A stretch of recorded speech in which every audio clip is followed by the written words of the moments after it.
YouTube Live. I finally got it able to connect. It wouldn't connect at first. I don't know what was wrong with it. It was like, why won't it connect? But we are also connected to YouTube Live. So right now we are streaming from Facebook, YouTube Live, and Twitch. Yeah. Hey, everybody. Yes, let's give people some time to come in. This topic too is like very near and dear to me, sis, because I was actually gonna say those exact words. Like in my head, you was like this topic, and I was like, man, this is near and dear to my heart. And then you were like, it's very near and dear to me, sis. And I'm like, come on, Synergy. We feel each other. We got each other, but because I have struggled with this to a detriment, but more so of not letting go, because I'm like a hyper loyal person. So I like to give chances and chances and chances to a fault. Like there are times, because when it's really time for me to let something go, that I don't let it go. And then there are other times where I'm so afraid to lose to lose footing that I will let it go or cut it off when I'm not supposed to. So we gonna talk about this today. Okay. I think for me, I don't know why I am the way that I am, but I can let go fairly easily. Taylor said exactly. Sometimes there's got to be a limit to loyalty. Absolutely, Taylor. Absolutely. Like, and I only just begun to really grasp that for me as an adult, where I'm starting to really set boundaries about certain stuff, because if you don't, you'll look up and people will take advantage of your loyalty. You absolutely need to have a cutoff period. But there's also a time where I think sometimes we cut off right. Sometimes we cut people off too soon too. So it could go both ways. Now we heard that you was trying your hardest with Robert at the beginning. So we seen an example of that already on We Gonna Talk, okay?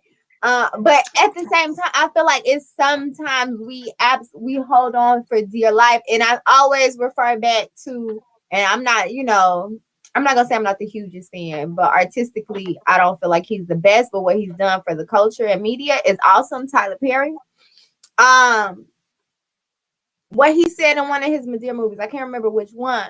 It was one of the plays, if I'm not mistaken. But basically, he was saying that people come in your life for seasons, and they're there for a reason. Sometimes it's just to teach you something and let them move on, and you move on. But we try to hold people in our life for forever that was only meant to be there for a season. And I find that to be so true. And I was saying, I don't know why I am the way that I am, but I can let go of people very easily. I think it's because I practice, and I don't know when I started this, but I feel like it's been a majority of my life. I practice looking at things overhead.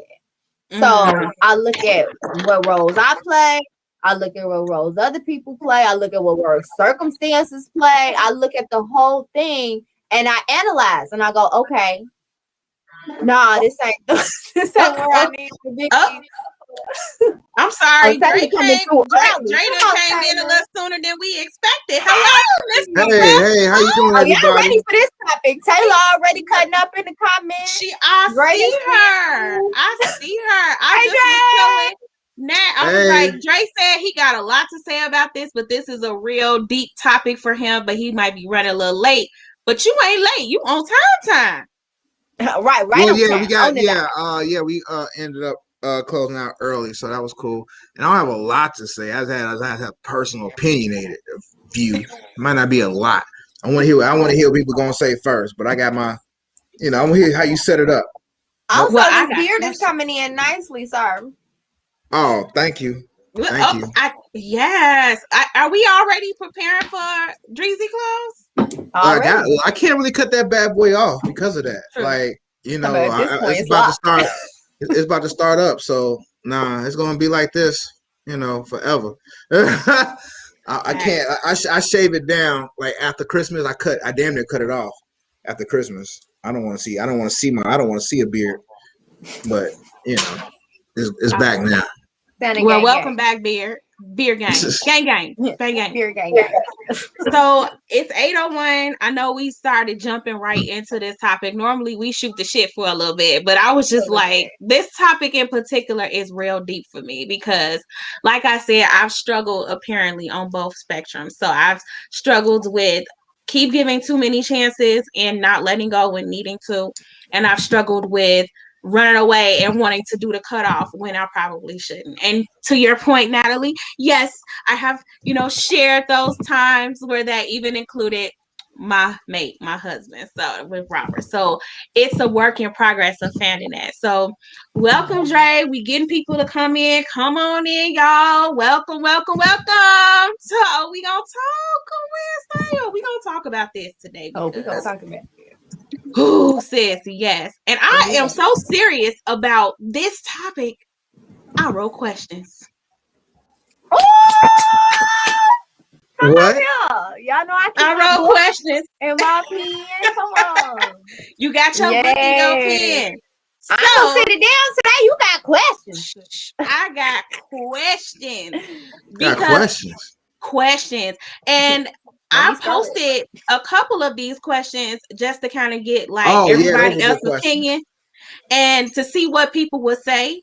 And so, I'm always very appreciative to everyone too that comments and actually have true transparency. And I love that about y'all because we don't have these conversations enough. And one of the things in our community is that we're supposed to have this unyielding, undying loyalty to one another, no matter what. Especially if they family, that's your family. Like how many of y'all, that's your family. But yeah, no, that even family can get the strings cut when necessary. So I'm gonna start with one of the questions that I posted. Nope, I'm gonna start here. How do y'all define relationships? In general? Right. And relationship is, well, for me, I'm not going to be clinical about it at all. I just think relationships vary based on who you are connected with. You have a relationship at work, relationship, with friends, different levels of friends, people out there in the street. It's about your connections with another person. That's pretty much what it is. It could be a group of people or individual. You won't talk to people at work exactly the same way talk to people, in your inner circle. And sometimes you have outer circles. So it varies. That's my answer. That's a pretty good answer. What you got, Nat? I would say that a relationship, it definitely varies based on the situation, but in the simplest way to put it, it's your connection to another person. So it can be super deep as far as a romantic relationship. It can be super shallow as far as maybe a coworker or just someone you see often at the grocery store and you're like, hey, how you doing? That's your grocery buddy. So it varies in level of depth, but it's just your connection to another person. Right. So if we're talking about relationships in that aspect, then my next question is, when do they become unhealthy? Someone when they become unhealthy, right? When it becomes a chronic nuisance to your livelihood, to your sanity, to your health, maybe your livelihood as far as getting locked up. You never know. It's different levels of that.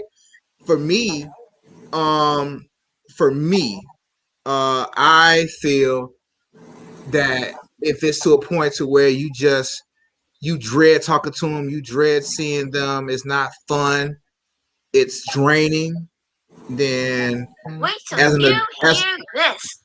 an adult, knowing what we know now, especially those that live in a clinical world and we do things like this with other people for a living, we become more in tune to it.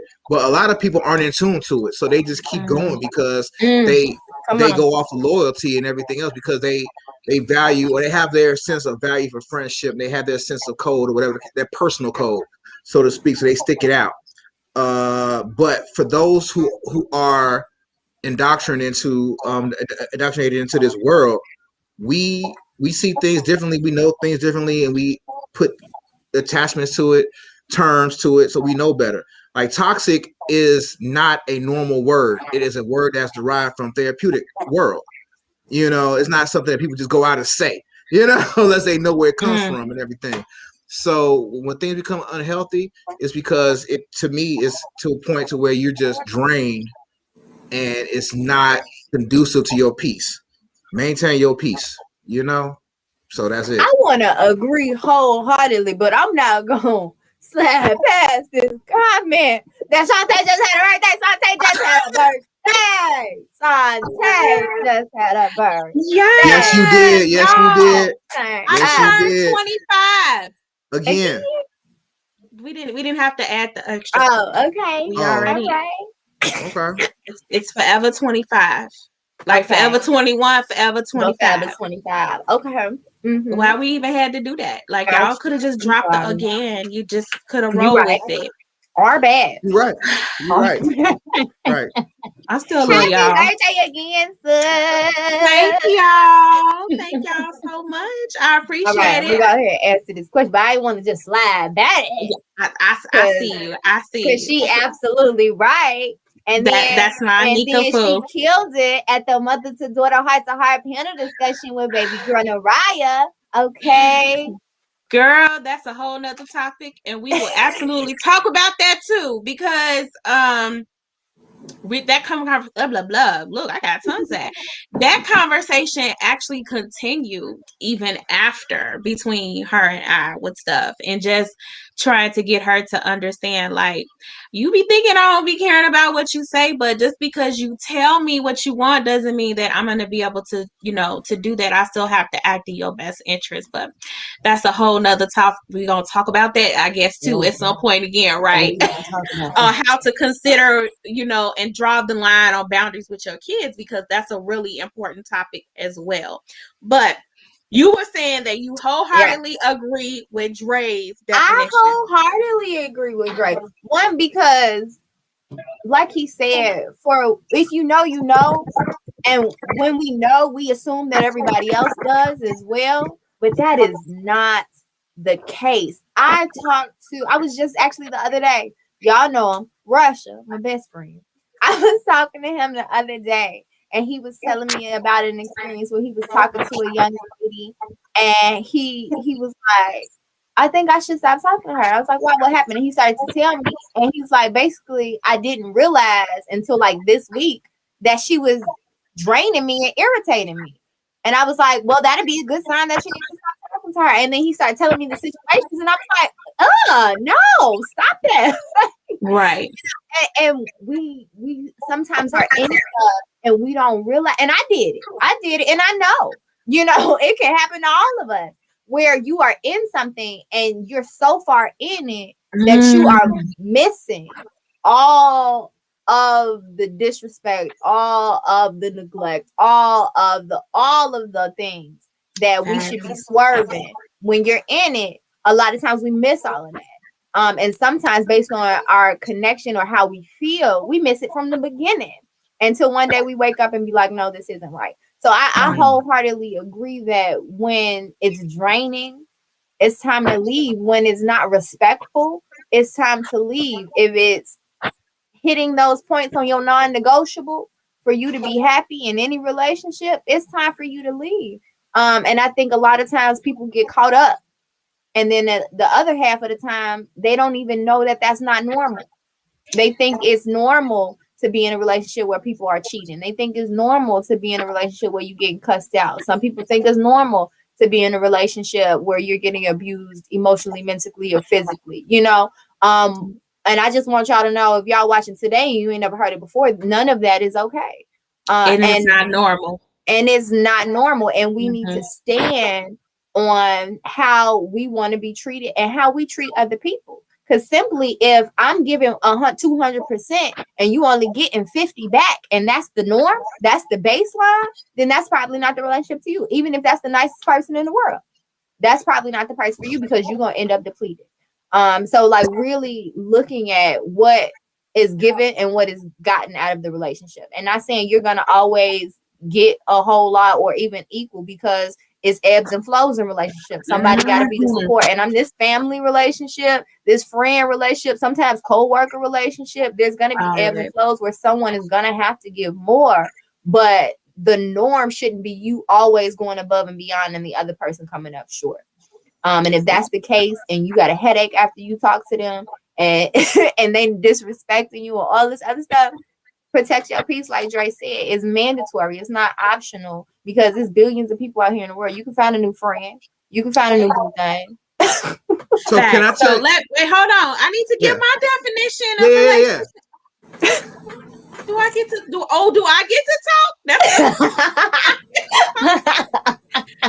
So my definition of relationships, I'm gonna sum it up in words: reciprocity. Equilibrium, because there needs to be an equilibrium, right?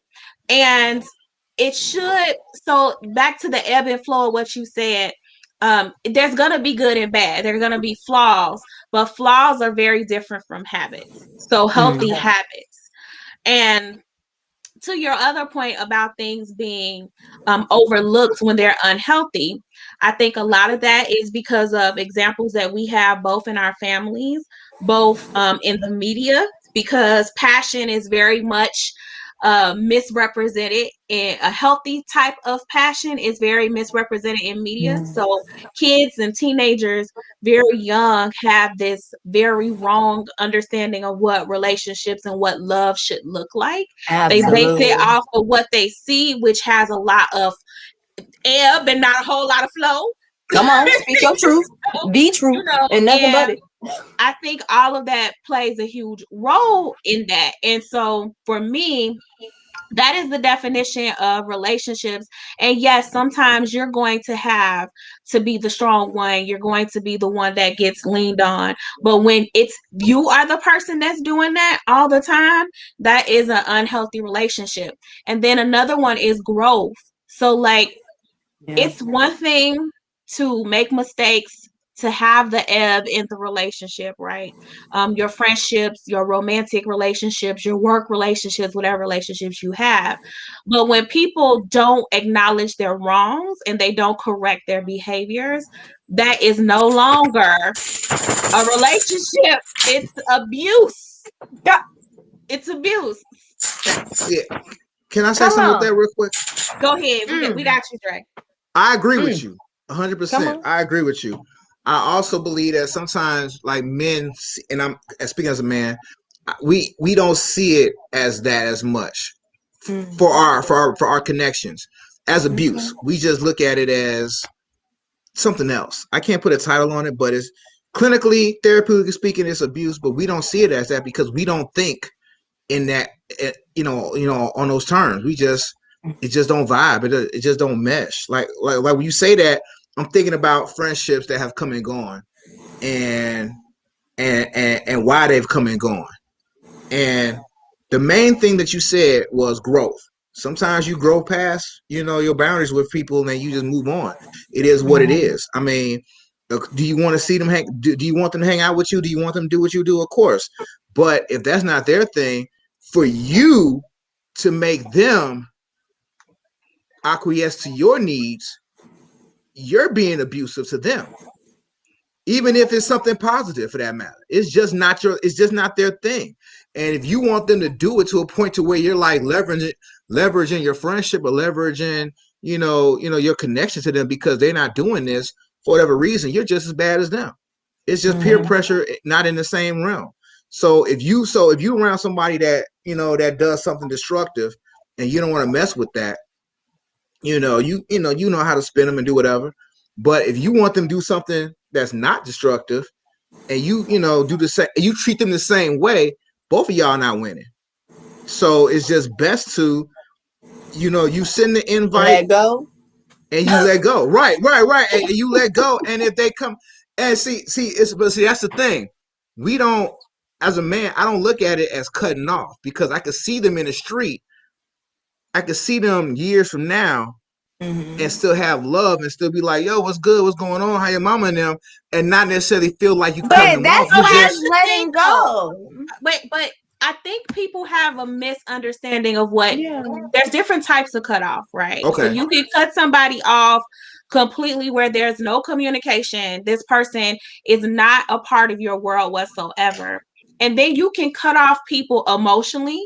You can cut off people where they're not you're not providing room for them in your thoughts or your feelings, etc. So you don't have to always pouring your energy into them. Right. You're not accessible in the same ways that you were or how you were giving yourself to them in the beginning or at first. So that's a cutoff too. Even if you switch up how you act with someone, that's a cutoff. You cutting off certain levels that you all used to have with one another. And that's all part of cutting off. And sometimes we don't cut people off in totality, right? We don't do it all together. It's like just snippets. So maybe I'm not answering my phone for you as much, or maybe I'm not hanging out with you as much. So like before, when it was only like, in certain settings, or we only gonna hang out. I can only hang out because we all done had a friend. Well, we'd be like, I can't go there with that friend. Like, I can only go these type of places with this friend because, or I have to limit how much time I spend with this friend or how much time I talk to this friend or this person, period. Because sometimes that's people at work. Go ahead, sis. I think for me, it kind of goes back to when someone shows you who they are, believe them. And the fact that a mentor of mine, Isaac, amazing wise man, he basically said that a mentor of his kind of broke it down to him where we're to blame when we react certain ways to people, right, and their behavior. And this kind of go back to my 4 agreements. Y'all know I'm always talking about the 4 agreements now, about not taking anything personally. Because if I have a friend or I'm in a relationship with somebody, right, and they've already showed me that they don't care, why am I going to break my back and get all upset because they acting like they don't care? You've already shown me that you don't care. So now it's my fault that I'm shame on me. Not caring. It's shame on me now because I should have let go. Okay, I'm holding on to something I should have let go. And the same thing, similar to what Sante said, I've cut many people off in my life. Many people. My theme song is "It Ain't Nothing to Cut That." So, I mean, every time I have to do it, I sing it. Like, hey, because a lot of times it's not me cutting people off. People cut themselves off because they show me who they are.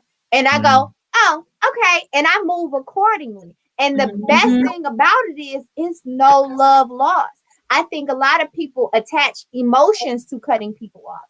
I don't attach emotions to cutting people off. So when I say I cut you off, it's not I'm blocking you on all social media. I'm angry. Right. Don't call me, don't text me, I'm gonna cuss you out if you do this. No. If you hit my line, I may or may not respond. If I see you in the street, I'm gonna say hello. I might give you a hug because I still love you. I still have love for you. I'm just not giving you my energy anymore, and I'm not interacting with you in the same way because you have shown me that you don't deserve it. So I'm not going to leak it. Okay? My energy is worth too much to me. And so I don't attach feelings to cutting people off. That's just how it was meant to be. I mean, I've had business partners. I had relationships. I've had friendships where they fizzle themselves off and people show me exactly who they are. And I just move accordingly to what they show me. And I always give people room for growth or change. I'm not saying if you do something this one time, this is who you are forever. Because again, I don't attach that emotion to letting people go. So if years later they end up shifting and I see the shift and we hang out again and it works out, then cool. But if we try it again and it's the same thing, I'm going to again accept what you've shown me and continue moving accordingly. I don't think it has to be hostile when we let people go. I just think it has to be real.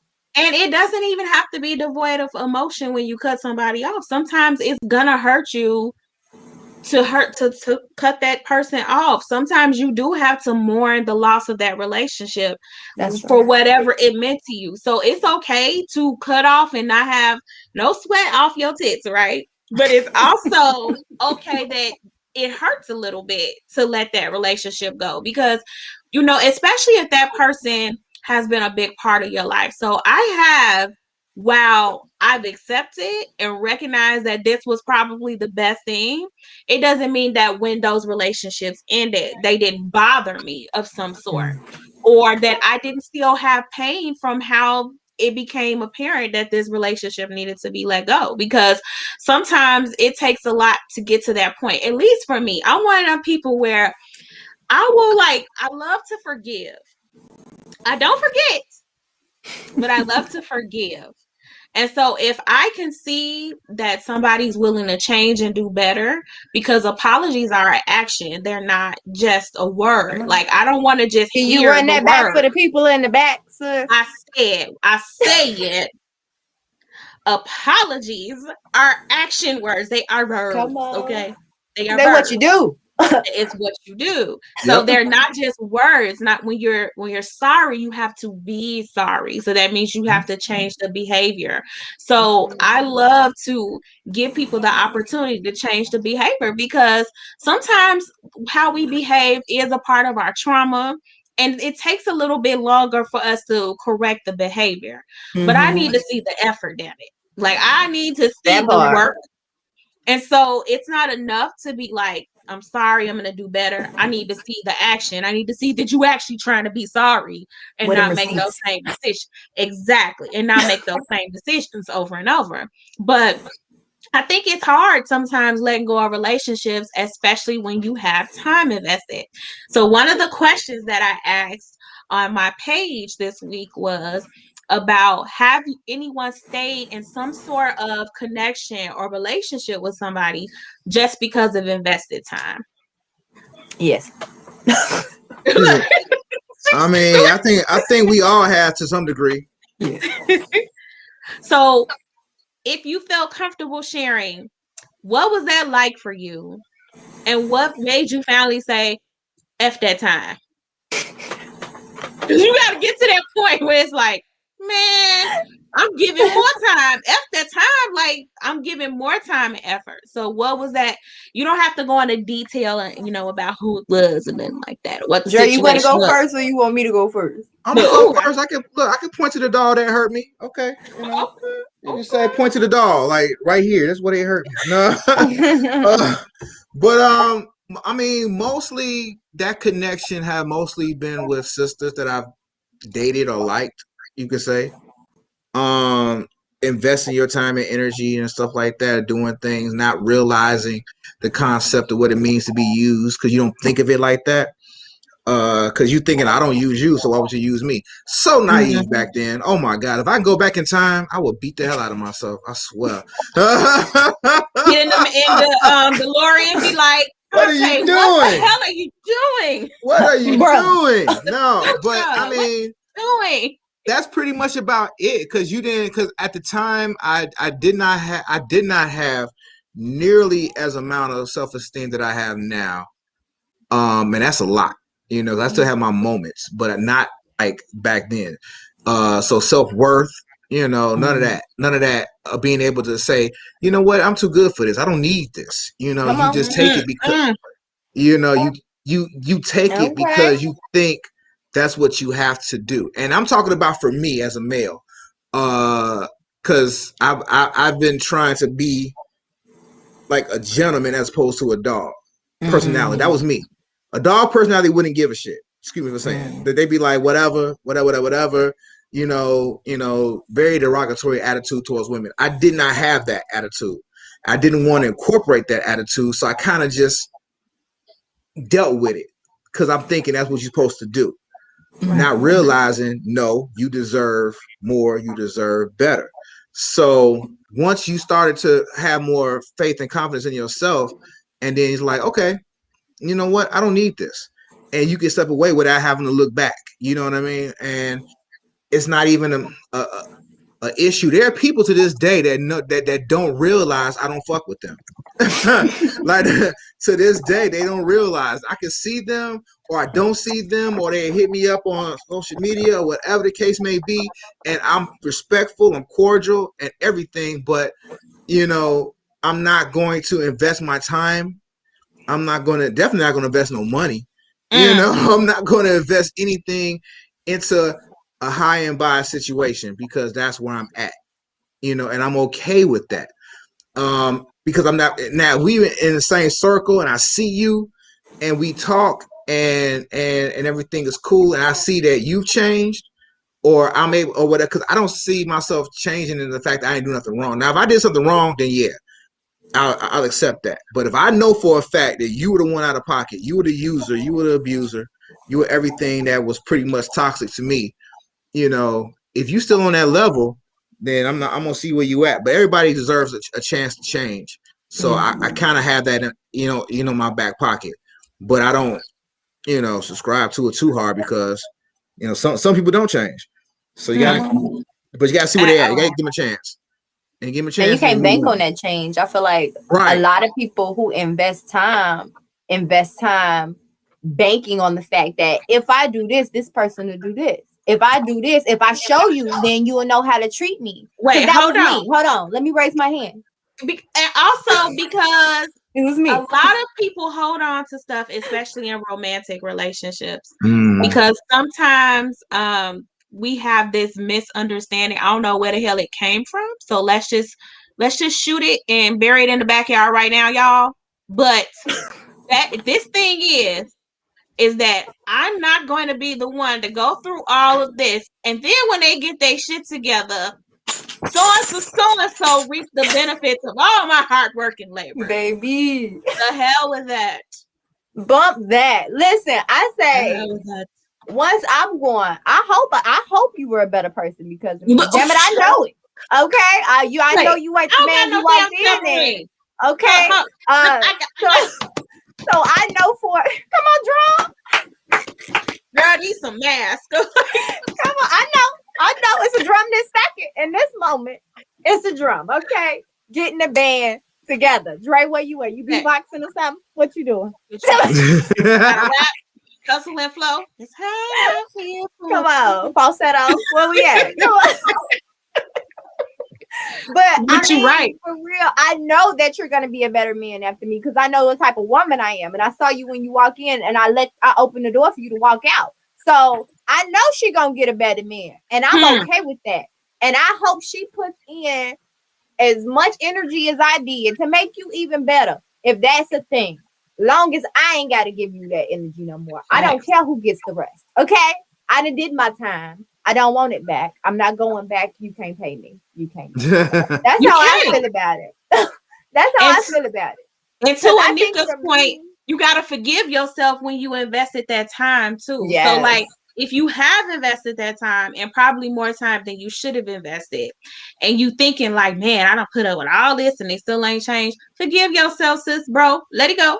Just let it go. You did what you felt like you needed to do, because that's the other part that we gonna talk about is that when we talk about the when to let go part of it, and what to look for when it's like, okay, it's time to let it go. But when it's that time, you need to forgive yourself, because having that guilt really makes you second guess that it's time to leave. And it's you know better. For me. Like people say you gotta take your L's, and I say, and I 100% believe it, but I'm not talking about your L's as far as your losses, because we don't do those. We got lessons to learn, and if you don't learn that lesson, you're gonna repeat the same thing over and over and over again, because universe ain't finna play with that ass. You gonna have to keep doing it until you figure it out, and that's why people hop from one relationship to the next relationship and it be the same situation, because you ain't learned that lesson yet. You got to take that L, and if you don't, then you won't grow. And we go through situations in life to grow and to analyze and to become our best selves. And so we can't be mad at ourselves for the things we did that we learned from, because we wouldn't be who we are now if we didn't go through what we went through then, or if we didn't allow a little bit of bullshit here or there, because we learned not to take that bullshit no more. Okay. And I know for me, I said yes so quickly because that used to be my habit. Like that used to be my pattern. And I think for me, it was because I'm kind. I'm a really kind, giving person. And so if a person wanted to be with me, I was just like, okay, yeah, I could not even fully be there. But And then we together. Now we together like 2 years. And it's like, well, we've been together 2 years, right? And even to the point where everybody was like, are you crazy? Because I was like, I'm going to just stay in this relationship. You know, I've been here. I don't want to hurt the person's feelings. You know what I'm saying? Because I felt like I wanted to leave. I'm like, no, I'll just stay here and what? Get married and what? And just, and be, that resentment gonna creep in and like all types of, we don't do that here, you know. But I was so like, in my mind, I was just like, yeah, I'll just stay, you know. And everybody was like, girl, but that's when I was younger, that was my mindset because I didn't want to hurt anyone.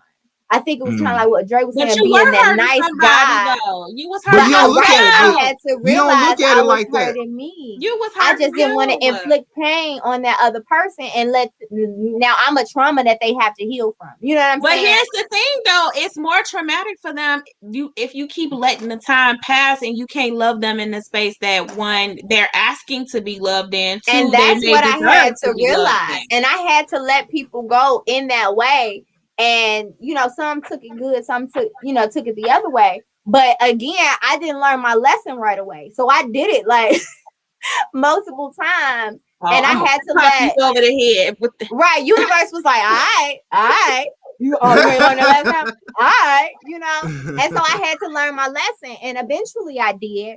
But my first relationship was my longest relationship. And, you know, I really did care for him. I liked him. We were engaged, like, you know, everything. And we were in high school through college. We were together. I got a degree in this, man. We were together like 4 years. But I got to college and things shifted. I started to grow. You know, I was seeing it was a whole new world, right? All of these different things. And I had to realize the things that I had been pushing down for forever was he loves me more than I love him. You know what I'm saying? He's in a different place than I am. Not that I didn't care for him. Not that we had fun. That was my homie. Like, but we were in a different place. And so I had to come up within my womanhood to let him know that so that he can find someone else that can love him the way that he deserved to be loved, because he was an amazing man, still is to this day, an amazing man. And I told him that. And I had to do that. And then later on, I got into another relationship where I had to do that again because I didn't learn my lesson. But after that one, I was like, no, not no more. I learned my lesson. But then I got into a relationship where I ignored the signs. And that was my longest relationship. And that one was the one I wanted. Where the other ones, it presented itself and I was like, okay, but the one I wanted, I started ignoring stuff that I shouldn't have ignored. And that was my longest relationship. And when it came to staying or walking away, one, I did love him, you know what I'm saying? Was a homie again, did invest a lot of time. And it would always be like, well, why me? He would literally ask me like, well, why me? Because he would always say that, I don't know the words he would use, but basically that I was better than him. And he was like, why are you with me? You know? And I was like, because I chose you. And afterwards, analyzing that situation, I had to think about the things that I said. I chose you. So I wasn't with you because you deserved me. I wasn't with you because you were trying to elevate to where you thought I was, because I never put myself on a pedestal. Apparently you did. You know what I'm saying? Right. I'm staying because I made a decision, not because I needed to be here. Not because you were trying to elevate yourself, not because you were trying to give me what I deserve, but because I made a decision. And I had been in this decision so long. And so that was a moment for me where I was like, oh, that's a lesson. You know what I'm saying? Gotta and take it's that important lesson. for us to take them lessons. I really feel like I talk to so many people, and it's not just a woman thing. I think sometimes we get fixated on thinking that women do this more than men, but men do this too. Like, absolutely. If you at the point where you don't want to come home to your spouse or your mate or whoever, if you to the point where you feel like you can't talk to that person, if you're constantly needing or longing to be with other people and you don't find enjoyment with that, all of that. So sometimes men do that, you know, all of that. They do it. Maybe y'all got kids together, or, you know, you don't want the idea of some other man raising your child. So it's like, I'm going to stick around because, you know, then I'm going to have to worry about some other man. So both of us have a tendency to do that. But even not on a romantic level, I think we do that a lot for friendships too. One of the things I hate hearing is bros over, you know what? Because I would never say that. That's such a don't do the hoes. That's a trap. That's a trap. It's a trap. And even for girls, like, well, you know, you done dealt with so and so from that nigga for so long, and you won't deal with what I do, or how you gonna let some man get, you know, do stuff and not forgive your friends for stuff. It's like, no, you shouldn't. First and foremost, they are not comparable. So you shouldn't be trying to compare them. But nobody should be saying, let me continue to hurt you because you let so-and-so hurt you too. And I think that we stay in friendships that don't serve us anymore, that aren't healthy for us too, because, well, maybe you knew that friend from childhood, right? Y'all grew up together. I know we 2 decades in at this point. Right. And then you notice that it's right. It doesn't mean that it's right. And even family relationships. That one is a real big one, especially when we're talking about generational curses, because all of us have a toxic family member and we know that this person is toxic, and it's like, well, that's so-and-so, that's your family, you know, you can't give them a price. No, a hell no. Hell no. And my Miss Sophia from The Color Purple voice, hell no. Let this person walk over me and mistreat me just because we're related, because family ain't always family either, just because y'all share bloodline. And so I think we need to talk about that as a community too, is that it's okay to cut out family too. If you have somebody that's in your space that's toxic for you, like to Dre's point, they're draining. And that could be your mama. That could be your mama, your daddy. That could be your brother, your sister, your kids, your grown kids. That one TT. Like, you know, they don't know how to be quiet. Their uncle, you know, it could be whoever. And if they don't make apologies for being that way, and they feel like you are entitled, or they are entitled for you to deal with it just because that's how they are, that's how they always been, or because you're their family, they feel like you gotta take it. You have to be able to still make those boundaries for yourself, because you deserve it. Like, you absolutely deserve to have healthy relationships all around. So not just who you're dating, but just who it deserves to be in your space and your energy and your mind, period. So here's my next question. Have you ever been the person that had to be let go? More than likely. They won't tell me, but it happened. They won't tell me. I mean, okay, so let me tell you a story, and you can tell me. Okay. So I'm trying to make sure, because this is on social media, so I don't want to out anybody. But understandable. Right.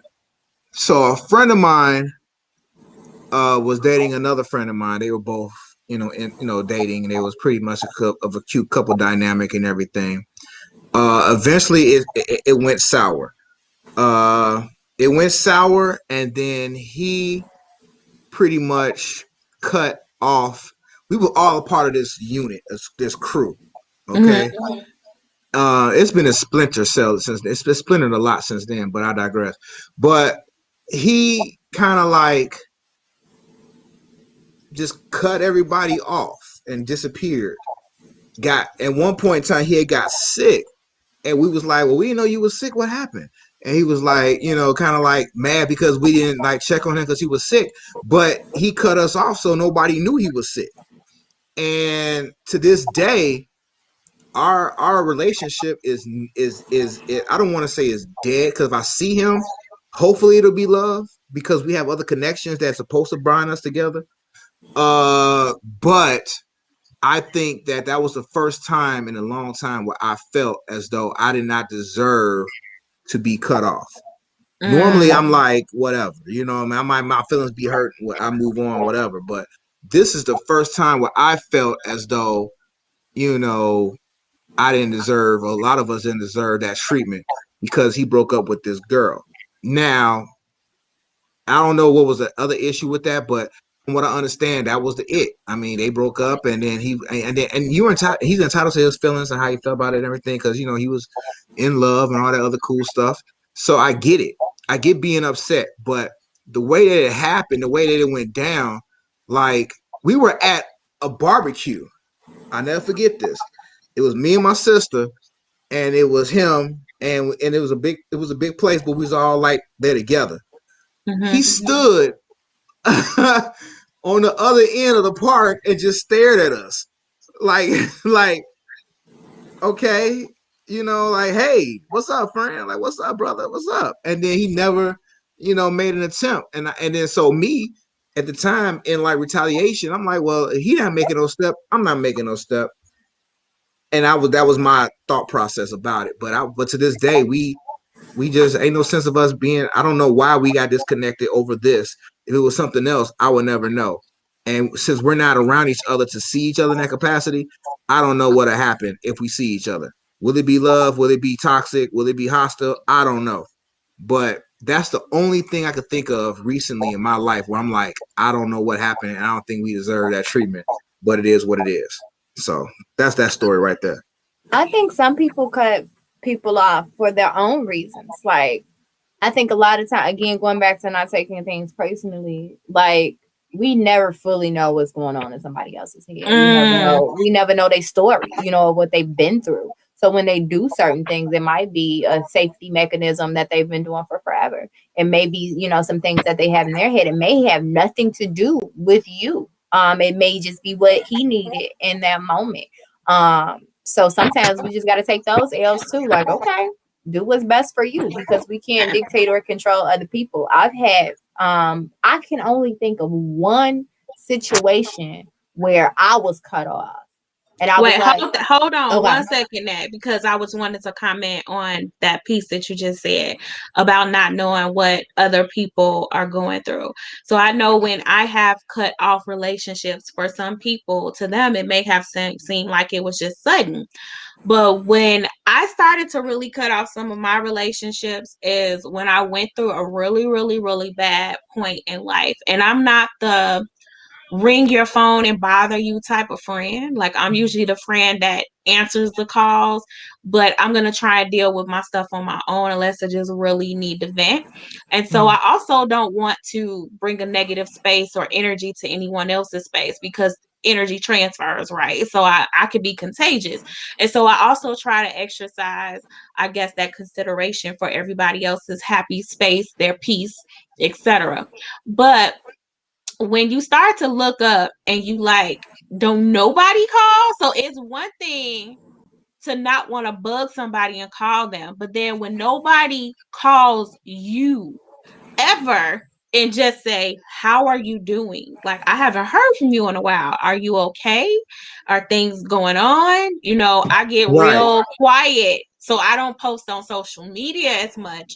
I'm very like still when I'm going through a tough time, because that's my process in trying to figure it out. I just need to be still. And so I started noticing when I went through this really, really, really tough time in my life, like, it was just so much, and this was not very long ago. I was like, damn, a lot of them people that will ring my phone 2 a.m, like, I kid you not, I've had friends ring my phone 2-3 o'clock in the morning. I need to talk, I'm stressed, this and that and the third. And it would be like, Robert would just be like, somebody calling the van, and I'll get my happy ass up and come sit in my living room and sit on the phone with that person and just be a support. But when I was like, don't nobody even call and say hello. So they only call when they need to vent, or it's about them, or they need me to be a support. And I can never, ever lean on these people, even if I don't want to talk about my problems, smile with you, laugh with you, joke with you, get a hello.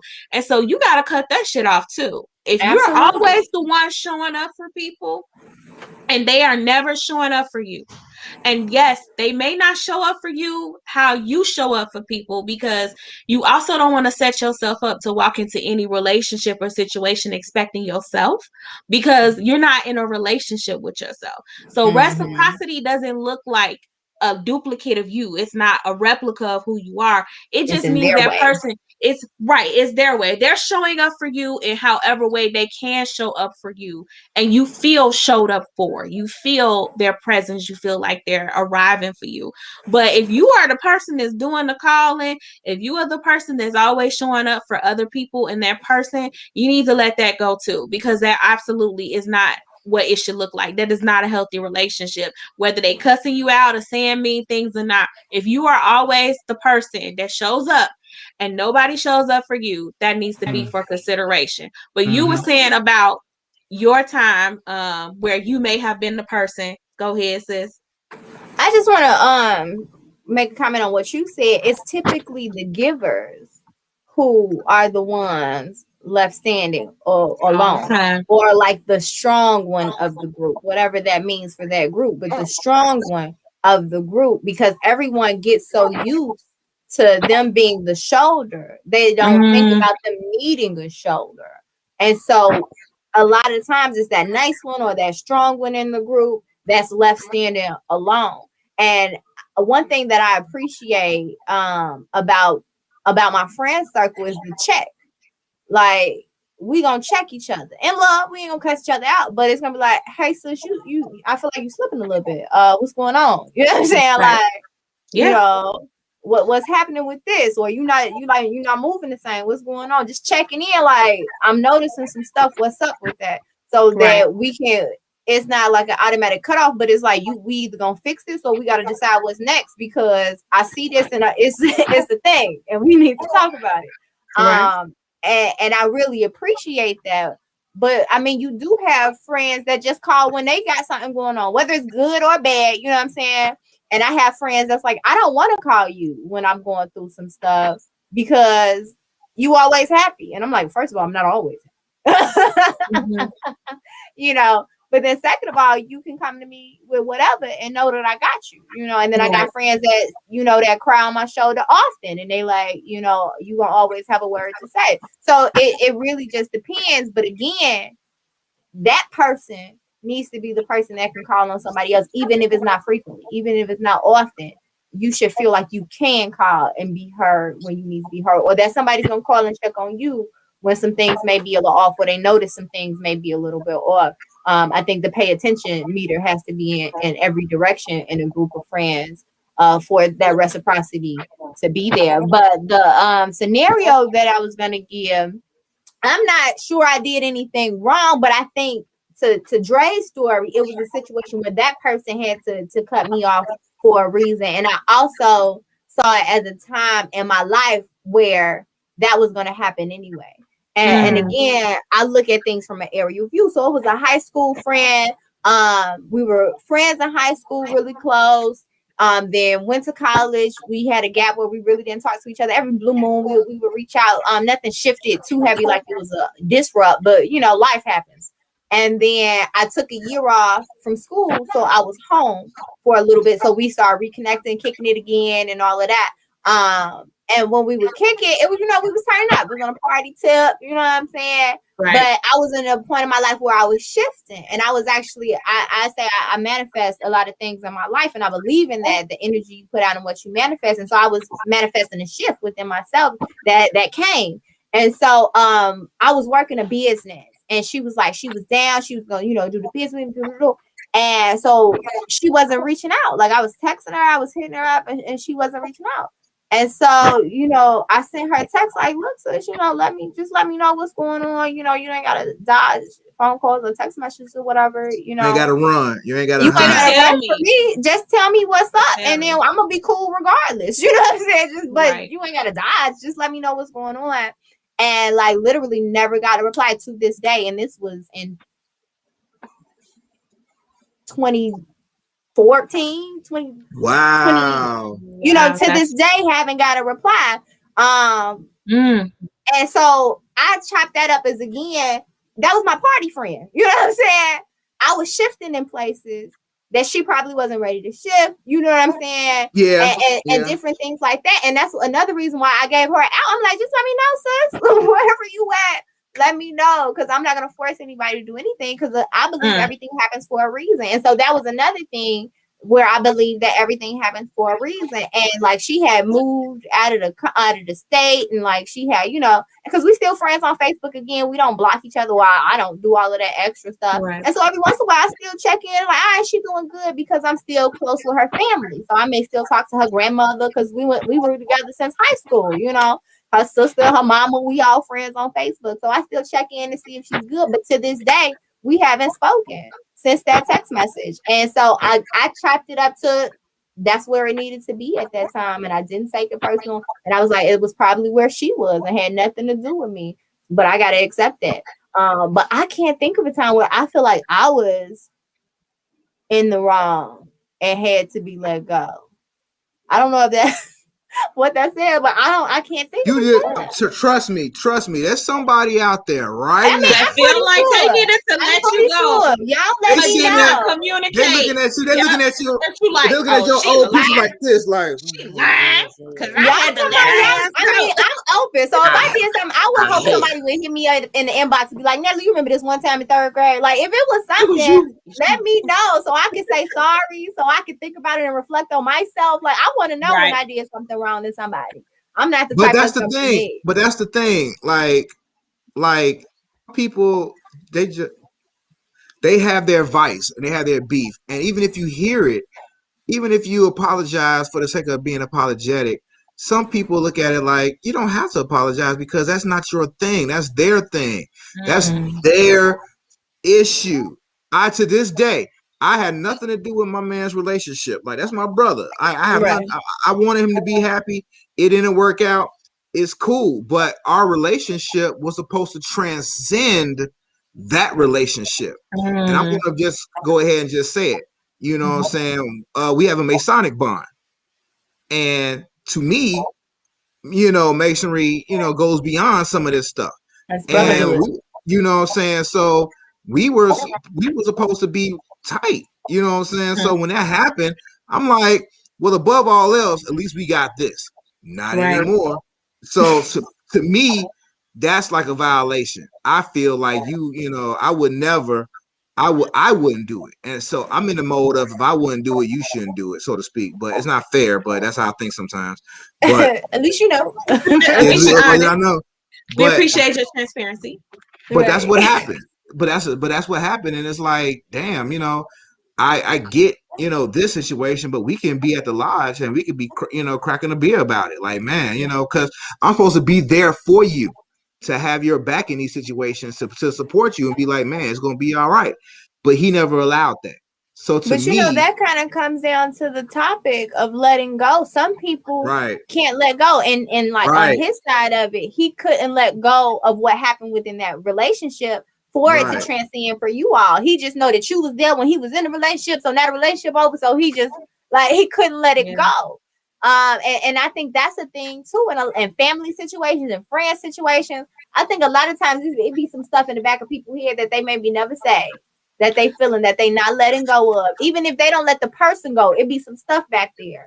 We all have that. That's a sign that you need to let go right there. That's maybe a sign you need to walk away. If it's something, every time somebody say something, some stuff creep up and you be like, I don't know. I guess that brings around to, I say maybe, not all the time, because, but it may be. Because when you really do deeply care about somebody, there's times where sometimes people are just going to do stuff that stick with you a little bit longer, especially if you didn't talk about it. Because like one of the things for me is a lot of times, even if I've gotten an apology, maybe I'm still not okay. So sometimes just saying, okay, I did so-and-so, I'm wrong, I'm sorry, doesn't alleviate whatever emotions that I have from it. I'm still not okay just because. That's not a sometimes thing, sis. Well, hold every on time you got I'm sorry, and your feelings just instantly were like, oh. Honestly, I think it depends on the type of sorry. I think it depends on what that sorry, like how it came, because some sorries I have a little bit more sincerity than others at times. Like I need to really feel the sorry. I need to feel like you're gonna have the verb behind being sorry. But what if it's not? I'm sorry, but what if it's not just an apology, but just apologies can be so thin. What about They just can. acknowledge?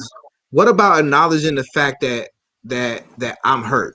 That or acknowledgement. why Just I'm acknowledge hurt. it. Just Acknowledge that acknowledge you it. hurt me more than just you did something wrong, but that I understand why it hurt you. Because I'm sorry really is just, oh, I see I did something. I did so something I'm sorry wrong for whatever I did. For what I did. But I want to hear sometimes that you validate, like, okay, that would hurt me too. Like, if it was me, I wouldn't want someone to do that to me, and I acknowledge why it hurt you or why it had that effect on you. Sometimes that is so much more important than the acknowledgement that you did something wrong. Like, okay, we know that comes back to what you said earlier about that accountability. Yes. Because some people that can't take accountability will say they're sorry, but they can't tell you why they're sorry, and they won't admit that they really did anything wrong. They saying sorry to end the conversation. Exactly. I was in a relationship. I won't say which one. Which one? I won't say which one, but the last one. Listen. So I was in a relationship, and this, I mean, it just like towards the end, on my way to letting go. The things, because universe don't play, y'all. The things just kept piling up, and I'm like, bruh, like we was just working on that. You gonna do something else? You gonna say something else? Like, bruh. But the universe was like, let it go, let go, let it go, let go. And I was like, no, we can make it work. I made my commitment. God was like, let it go. So sometimes he be telling you what to do, and it be you that think you know better. It be me, but I'm so grateful it kept escalating, because if it didn't escalate to the point it did, I probably wouldn't have let go as soon as I did. Right. And look at God. But we were in the car, and y'all, it was a situation where I'm just gonna go ahead and say it. He was talking to somebody else. I'm gonna say talking, and. Like on the phone or outside? Was he buying peanuts? Talking. Was he buying peanuts? I'm like talking to somebody else. And not only was he talking to somebody else, this person, I happened to run into this person, right? That he was talking to? He was talking to. Ooh. Right? It's getting juicy. Hold on, let me get a look closer. Listen. So we were in a meeting. Okay. And the person he was talking to walked in the door. Right?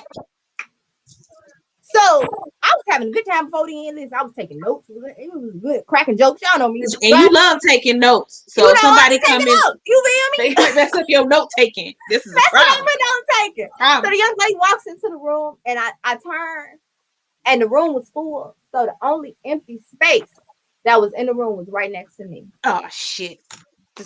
I mean, so close to me, damn near where this computer is to where I'm sitting. That close to me, right? Reach out and touch length. Okay, so but I didn't. All right, so I just turned this way because this is what the person was talking. Okay, I held my breath. I had to cool down because my thoughts physically. Oh no! We done lost. Come back, Nat. Oh, there she go. I'm like, did you talk yourself off the screen? What happened? What that was, well, whoever you talking about must got connections. They was like, I'm gonna shut this. They was like, shut it down. Shut it down. But so I went through the meeting and all of that. I didn't say a word, right? I didn't say a word. We get in the car. We on the way home, driving. I haven't said a word. It's stewing. It's like I haven't said a word. He turns to me and he goes, and this is just one incident of not taking accountability. So he turns to me and he goes, so I see you saying, so and so. I said, yes, I did, absolutely. And then he goes, okay, well, did you say hello? Ooh, so we gonna rub it in, huh? That ain't even a half. Okay, I say, my French, so I may just use the letters. If I look like, right? So warranted. Then proceeded to say, I don't understand why we can't all just get along. And we're gonna have to work together. I don't understand. I said, okay, let me break this down to you this way.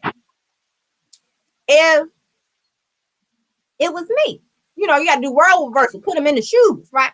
So, okay, all right, and I'm calm, y'all, the whole time. I'm like, okay, so if that was me, and it was a guy that I was talking to that walked in the door, that know all the tea, and sit next to you, would you have said hello? This is what this man said to me, y'all. I had to let it go, okay? He said, well, I wouldn't be salty. Check, please. He said, so now he's saying you salty. So now I'm salty. I said, oh, okay. Pull over. I had to let that thing go, honey. But that's what I'm saying. Like, let me out. I'm sorry. Doggone well, if a man walked up in your face that was talking to me, and you gonna say, oh, what up, dog? How you doing? Dog Dre, from a man's perspective. If that was a man that just came and sat next to you, good and well, would you have said hello? I would have been. I'm a different type of dude, though. I'm like more. I'm more cordial a certain kind of way. I'm not going to be your friend. I'm going to acknowledge you, but that's pretty much as it's going to go. I'm going to acknowledge you and figure out what's going on, and allow you that opportunity to guide the situation and don't lead me to conclusions. You know what I'm saying? Like don't have me trying to figure out and guess what's going on. I need you to say something because I don't want to assume anything and had to worry about that argument because remember, this is two different perspectives now. This is a male perspective. And the last thing I want to do is get chewed out by a sister about assuming something wrong and blah, blah, blah, blah. No. It's not an assumption. Previous conversation has been had that this was a thing. That this was a problem. That this was a thing. So it's not like, I think. No, it was a thing. It was a conversation and a situation that had already been previously discussed, and then this happened. So for a fact that this was what it was. That this was what it was, and that is who it is. And that's who. Yeah. So you gonna say what up or not, right? No, he's you dapping buddy up or not, right? He's processing. Give him a minute. He's still computing. I really have to see this. I have to. I have to. There's so many factors to think about. Like are we sober? How about that? That aids a different response. If you are we at a public place that are we at a public place that people know me? So if I'm an active fool, I don't have to be embarrassed when I return, right? And see these people later, right? Or just be like, I saw Mr. Russell go ham. I don't want that. All of these responses is leading me to believe you would not have just shook his hand and said hello. He wouldn't have. Shake the hand is something I wouldn't have probably done.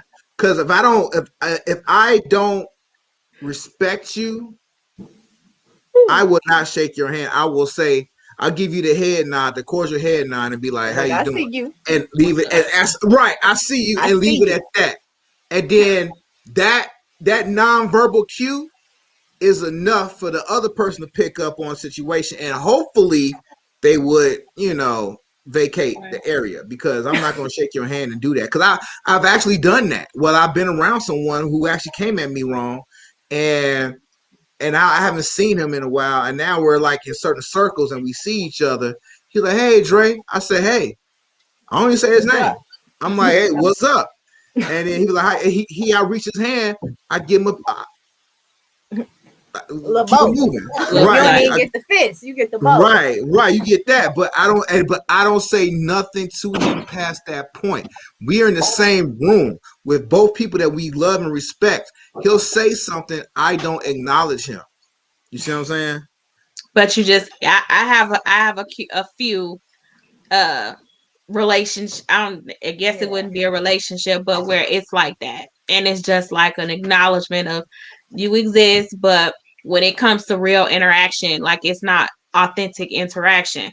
Don't ask me how I'm doing. Don't ask me how I'm don't doing. ask me how I'm doing. How you doing? I don't care to answer.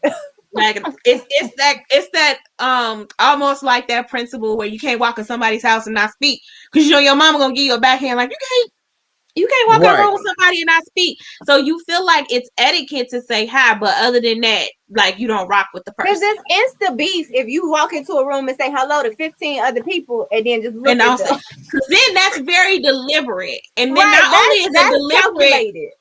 Right, because now you done got everybody else in that space involved. Like, damn, they didn't say hi to someone. Right, they clearly beefing. Right. So to avoid all of the extra chatter is that like that just goes to people who like in extreme situations cannot take accountability, and that is never okay because people who cannot see their flaws or where they're falling short or cannot hear it when you say it, because sometimes you can't see it is one thing, but when someone tells you and you still can't receive it, that's a whole other thing, and that is a big red flag, whole sign let it go. Says, let it go. Let it go. Let it go. I know I can't sing, but that's okay. Dre, you still over there shaking your hair from my story? No, she's singing too. That's making me shake my head too. Both of y'all. You shaking your head? Am I singing? I was like, which way you shaking your head? Not like that. I'm just like shaking my head, like you know. Oh, you because I can't sing? No, I didn't say that at all. You said that. I didn't say that. But do you second that? Do you feel that is an accurate statement? I choose not to. Dre said, "Let it go." All right. So okay. So here is the flip side of that question. The adverse. Have you guys let go of a relationship that you probably should not have let go? Have you cut it off too soon before? Which was one of my questions I asked, like, and I think people thought it was a joking question, but it was a legitimate question when I asked, like, have you just in an effort to avoid being the one to apologize first, just let a relationship completely go? Like pride got in the way, like, I'm not gonna be the one to apologize. I'm that's not a little petty. It's petty, but it happens. It happens. I'm going to take this one real quick. I'm going to take this one real quick. Because I had it happen before, so I feel like I should speak on it. So yes, I did have the circumstance of cutting something off way too soon, but I will say that it was definitely youth. It was the youth that did it. Like you just. I don't deal with drama. I don't deal with negativity. I never really was a fan of it. I don't like arguing. I don't do none of that stuff. I can debate about stuff, of course, about I'm passionate about, have fun, but I'm not going to like argue, like yell at you, like in anger. In anger, like I just don't. I grew up in that household. I don't want to do that. Mm-hmm. We had a situation where we had a disagreement and everything, and we end up like breaking up and cutting off. But fortunately, I'm very fortunate, very blessed to say that we have reconnected, on a great friendship level that's been years in the making. So, but that was one thing that to this day I regret that I gave up, that we both gave up too soon with that. But today we're like really close and really cool. So, but that was the only time that I honestly say that, but you were young. I mean, we're in 20s, you know what I'm saying? Our 20s, and just, a different world, different understanding. If I knew then what I do now, I'd have been like, we'd have came back together, like, let's go get something to eat. We'd have been like, let's go talk about this. Let's go get something to eat, talk about this. And we'd have been all good. But back then it was like, forget you, and then that's it. You don't call. No, that's them L's. That's them learning lessons. Y'all had a Tupac and Jenny Mo was like, F you, no, F you. They go F you up when you get back. Wait, do you know about poetic justice? Nat? I need to double check because I do know about. Okay, don't you play with her like that? Don't you play with her like that? Because I know she's not quite 25, like I'm 25. You know, I'm not 25, so. Well, not 25, like I'm 25. Like I'm a 25. Different kind of 25. I'm 25, but I'm a different 25. With some seasoning. Some Lorries on that too. All the high blood pressure. The Old Bay on there. No, she didn't. Did she say Old Bay? Old Bay is a is delicious seasoning, son. Don't you associate me with nothing old whatsoever. I almost clicked you off. I almost put you on the wall. My click finger. Oh, I'm gonna back that up like a verb. Okay, I'm sorry. I mean, you know, everybody else that watched this show knows that I'm 25. Yes. Why would you say old? That's just the name of the season, son. I don't want no parts. That should never, Sante and Old Bay should never be in the same sentence again. Okay? You can say, Sante, do you want some crab legs? And then period, I can season them with Old Bay. That's acceptable. Okay. But two separate. It gotta be crab legs in between. It has to be two separate. Okay. Two separate sentences. You want to be New Bay? No, I don't. No, I don't. How about Old Bay with crab legs in the middle? It's just fine. Because that may not taste good. And I don't want to be New Bay. I don't want to be Old Bay either. She said I don't want to be. That's just, but so that leads me to my next question then, because Dre, it almost sounds like that could have been the one that got away. Is that she made her way back? Oh, definitely was. Working. I don't want to speak on it right now, but she definitely was the one that I got two of those, but I got one. I got two. I know for a fact are like considered the ones that got away. Definitely, she's one of them. And she's one of them. So yeah. What did that teach you from letting it go? Like, what lessons did you take away from letting it go too soon? I think to be more mindful about just your response, to be more proactive in thinking and not so reactive about certain things. Granted, at the situation that happened, was like really tripped out, and I wasn't at my best. She wasn't at her best, and we just kind of like had a situation, and we talk about it to this day. Like, why we do that stupid shit? That was us. But we chalk it up to being young. And that's how it was, and we know better now. You know what I'm saying? That's why we communicate so well now, because we are open like that to that point. But like I said, we were in our 20s, we just didn't know no better. Right. A lot of things happen when you're younger. Now, I would never have been that quick. I will take a break from you and be like, you know what? Let me not mess with you right now, because it's bad. Like you said, bad for your spirit and everything like that. Right. But I'm at a point where I will talk to you prior to that happening. I won't just disappear or try not to disappear. I'll just be like, nah, it's not for me or whatever. Or even if you say that, but communication is the key now. Back then, you just didn't. I didn't utilize that tool nearly enough as I do now. So, in a lot of instances, relationships do end not just for pride, but also lack of wisdom and lack of ability to really understand what you have or what's needed to repair. I think that's a real big thing too. Like, sometimes stuff happens and we're not really sure how we feel about it or how to repair it because it happened. Sometimes it's the concern of like one person wants to repair it, but not sure if the other person is going to be receptive. How do y'all navigate in y'all opinions? Because I've had some instances where I have completely had some like maybe one or two relationships that are no longer relationships where I felt like there needed to be a conversation.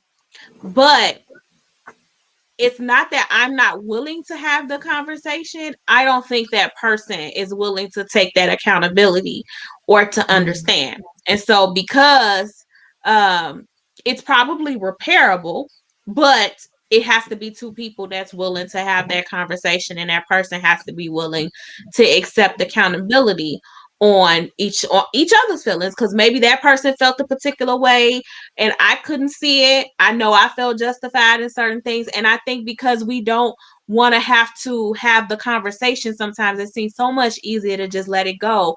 We actually talk ourselves out of having relationships that could progress us in some way. And that we need it. Like, we end up talking our own seasons out of our life, right? Because yes, sometimes people are there for reasons and seasons, but we'll convince ourselves that we don't need that season. I don't need it. I don't need to be in that season with that person. When actually you do. And then you end up prolonging whatever journey you were getting to in the first place. And so sometimes we have this idea of what's meant to be will be, okay, sarah, yes. But also we shoot ourselves in the foot a lot of times with stuff. Oh, yeah. And so have y'all been navigating thus far, when to let go, when to hold on? Case by case, day by day. It's a case by case basis. It all depends on your connections with certain people. Some people, and this is just me talking. I'm just talking about for me. Some people have different connections with you, plain and simple. So you're able to give them more the benefit of the doubt, than others. And there's nothing wrong with that. There's nothing wrong with that at all. But there are some that you're willing to give the extra chance to because that's how you feel about them, and that's okay. But that's the gift and the curse, because they could be that person that drives you crazy, for the most part, ruin your life, you'd be sitting there like, I can't believe I made that, whatever. But you got to live and learn with that. That's what growth and experience is all about. Some people got to take that L in order to, get better, so to speak, I think. Go ahead. I was just gonna say, I think there's a really strong balance, and has to be really hard lines drawn when it comes to like how many chances you give someone, how much you take from someone versus you walking away. I'm not the type that'll just be like, I'm done. If I was to have to say, I probably left any relationship prematurely because I was the one that's like, I'll just stay. We talked about that already. It would have to be my only relationship I had in high school, like dating someone in my school. And then after that, I was like, I ain't dating nobody else in my school. And we went on one date, and on some real true to life high school stuff, they had some pictures on Valentine's Day where you could take some pictures. I had the pictures in a see-through binder so everybody could see the pictures as I walked down the hallway, right? And he happened to be on the basketball team and all this good jazz, so everybody's interested, right? And I wasn't even doing it to like, hey, let me show everybody these pictures. They just gave me all the pictures because I had a print at the house and I was going to go home and make copies. Okay. Right. But people started, hearsaying and such in my ear. And then I was like, okay. And I didn't even talk to him. I talked to his friend because I saw him first. And I was like, if I hear one more thing, that's a wrap. And I heard one more thing. And then I saw his friend again. And I was like, just let him know that's a wrap. And whoa. And that's how we broke up. Now I can admit that was probably a bit much. I was in high school and I'm not for the drama, and I was just like, this is being too much already. I'm good. That's almost equivalent to a text message breakup. No, that's worse. Like, that was through the homie. I broke up with messenger. You might as well have put it in a pigeon and flew it to the carrier pigeon house. Like, I admit that was like cold-blooded. Freshman year of high school, and that was the only like high school relationship I had, other than again the ex I was with for like 4 years. After that, we got together maybe sophomore year, maybe that summer, and we were together all the way into college. But yeah, I admit that was a little wrong. Okay, I could have handled that a tad bit differently. So now I don't want to hear nothing from you talking about something, because y'all be swearing I be giving Robert a hard time. Everybody loves Robert. It ended up being for the best. So that you stopped talking to him, that you broke up with him that way? Yes. No, you don't get to run away from that. You don't get to run I was away wrong. from I admit it was wrong. Say, no, the way you did was cold-blooded. I admit that. It was cold-blooded. It was. Okay. I just ain't for the drama. And I was like, oh, this much. No. No drama here. But yes, I admit it was wrong. Didn't work out. You talked to him? But that was wrong. Post that? Yeah, I mean, we were still cool throughout high school and everything. Did you apologize? Did I ever apologize? Oh, hell no. Because you think about it. You like, I don't know. I apologize for that. But I mean, we were cool. Like, we never had any beef. Like, it wasn't never any animosity between us or anything. You realize how we was just saying people carry things in the back of their mind that they score. You think he might be carrying that? It's in the back of his mind for man. He got with a girl right after me, and they still together and got kids. He ain't worried about me. And he probably told her, like, if you ever need to end this, you better not tell so-and-so to tell me. Don't tell the homie. So she got you to thank for whatever baggage you brought into their relationship because of that. It's all your fault. It's my fault. I gave him the trouble, girl. Fault. I broke up through the homie. But what was the initial question? I don't remember. At this point, we done blew my mind with how you done broke up with the person. But I'm sorry. Dre answered this question already with saying that he's already doing this. Is there a relationship that you want to repair or that you think about repairing today? Yes and no. Okay. Yes and no. I'm gonna be honest. Elaborate. Yes. I got a friend out there, maybe a friend or two out there that, we got disconnected with over the years for whatever reason. That you think about reconnecting, but at the same time, the reasons why you disconnected with them is basically, like you just said, to, protect yourself, but they're not bad people. It's one thing, like, to deal with somebody that's like, actually like toxic or asshole or whatever the case may be, and that's fair, but they're not bad people. It's just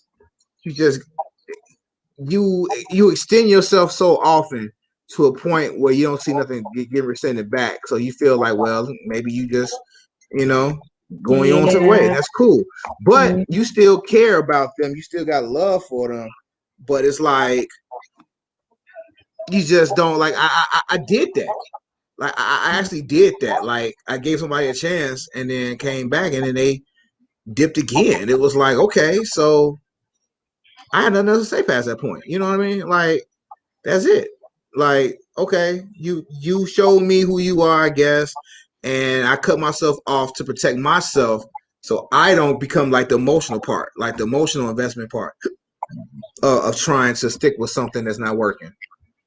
And or not, maybe they got their own thing going on, so it's done. That's all. Just I thought about it, but is it worth it? But I mean, for the reasons that we described earlier, about when it's time to let go and how to know it's time to let go, I feel like you hit those marks, so it really wouldn't be a reason to come back if you don't feel like that reciprocity, which was one of the key words of the day, wasn't there. Then you really don't have a reason to rekindle that relationship. It's like that dividing line. I was saying it's a balance, and you got to have a strong line on like how much you take and how much versus I'ma just let it go. Some people gonna mess up. We gotta understand flaws and all, and people have their own individual traumas and things, and we gotta take that into consideration when it comes to relationships. But that doesn't mean we have to beat ourselves and down into the ground trying to be there for somebody that's not there for us. That doesn't mean that we have to continuously put our emotions on the line to be a friend or to be in a relationship or to be a sibling or to be a daughter or a son to a person that's going to not be who we need them to be. And that goes back to what I said before, is trust people when they show you who they are. Believe that and move accordingly. So for me, I can't think of at this moment a relationship that has ended in my life where I was like, dig, I wish it didn't. I feel like everything ebbed and flowed in my life as far as relationships that came and went at the time it was supposed to. I've never had, other than that one relationship with that friend, I was like, we still haven't talked. Other than that, I've never had a relationship where it was just like a hard cutoff or where there was like negative emotions involved. Even people that like kind of just dwindled off. They might hit me up in my inbox and I'll be like, oh, what up? So I can't say that I've had a relationship that ended cut off and I was like, "Dig, I wish that didn't happen." I have some relationships where I accept that maybe it was for the best that they are cut off. If we had a very productive conversation, do I think that there's a possibility that those relationships can be repaired? If not, they probably may not be the way that they used to be, but have some sort of repairment to it. Yes, I do have a couple relationships where for me, I need to have a conversation where I needed to be understood where I stand and how I felt. But there is no love lost. And I do see that they are good people. I just think sometimes people don't realize in the moment how they are being to you at times. But I also feel like I shouldn't have to tell you that. I feel like as an adult, we all can be accountable and at times really self-reflect, because like self-reflection is important to have healthy relationships.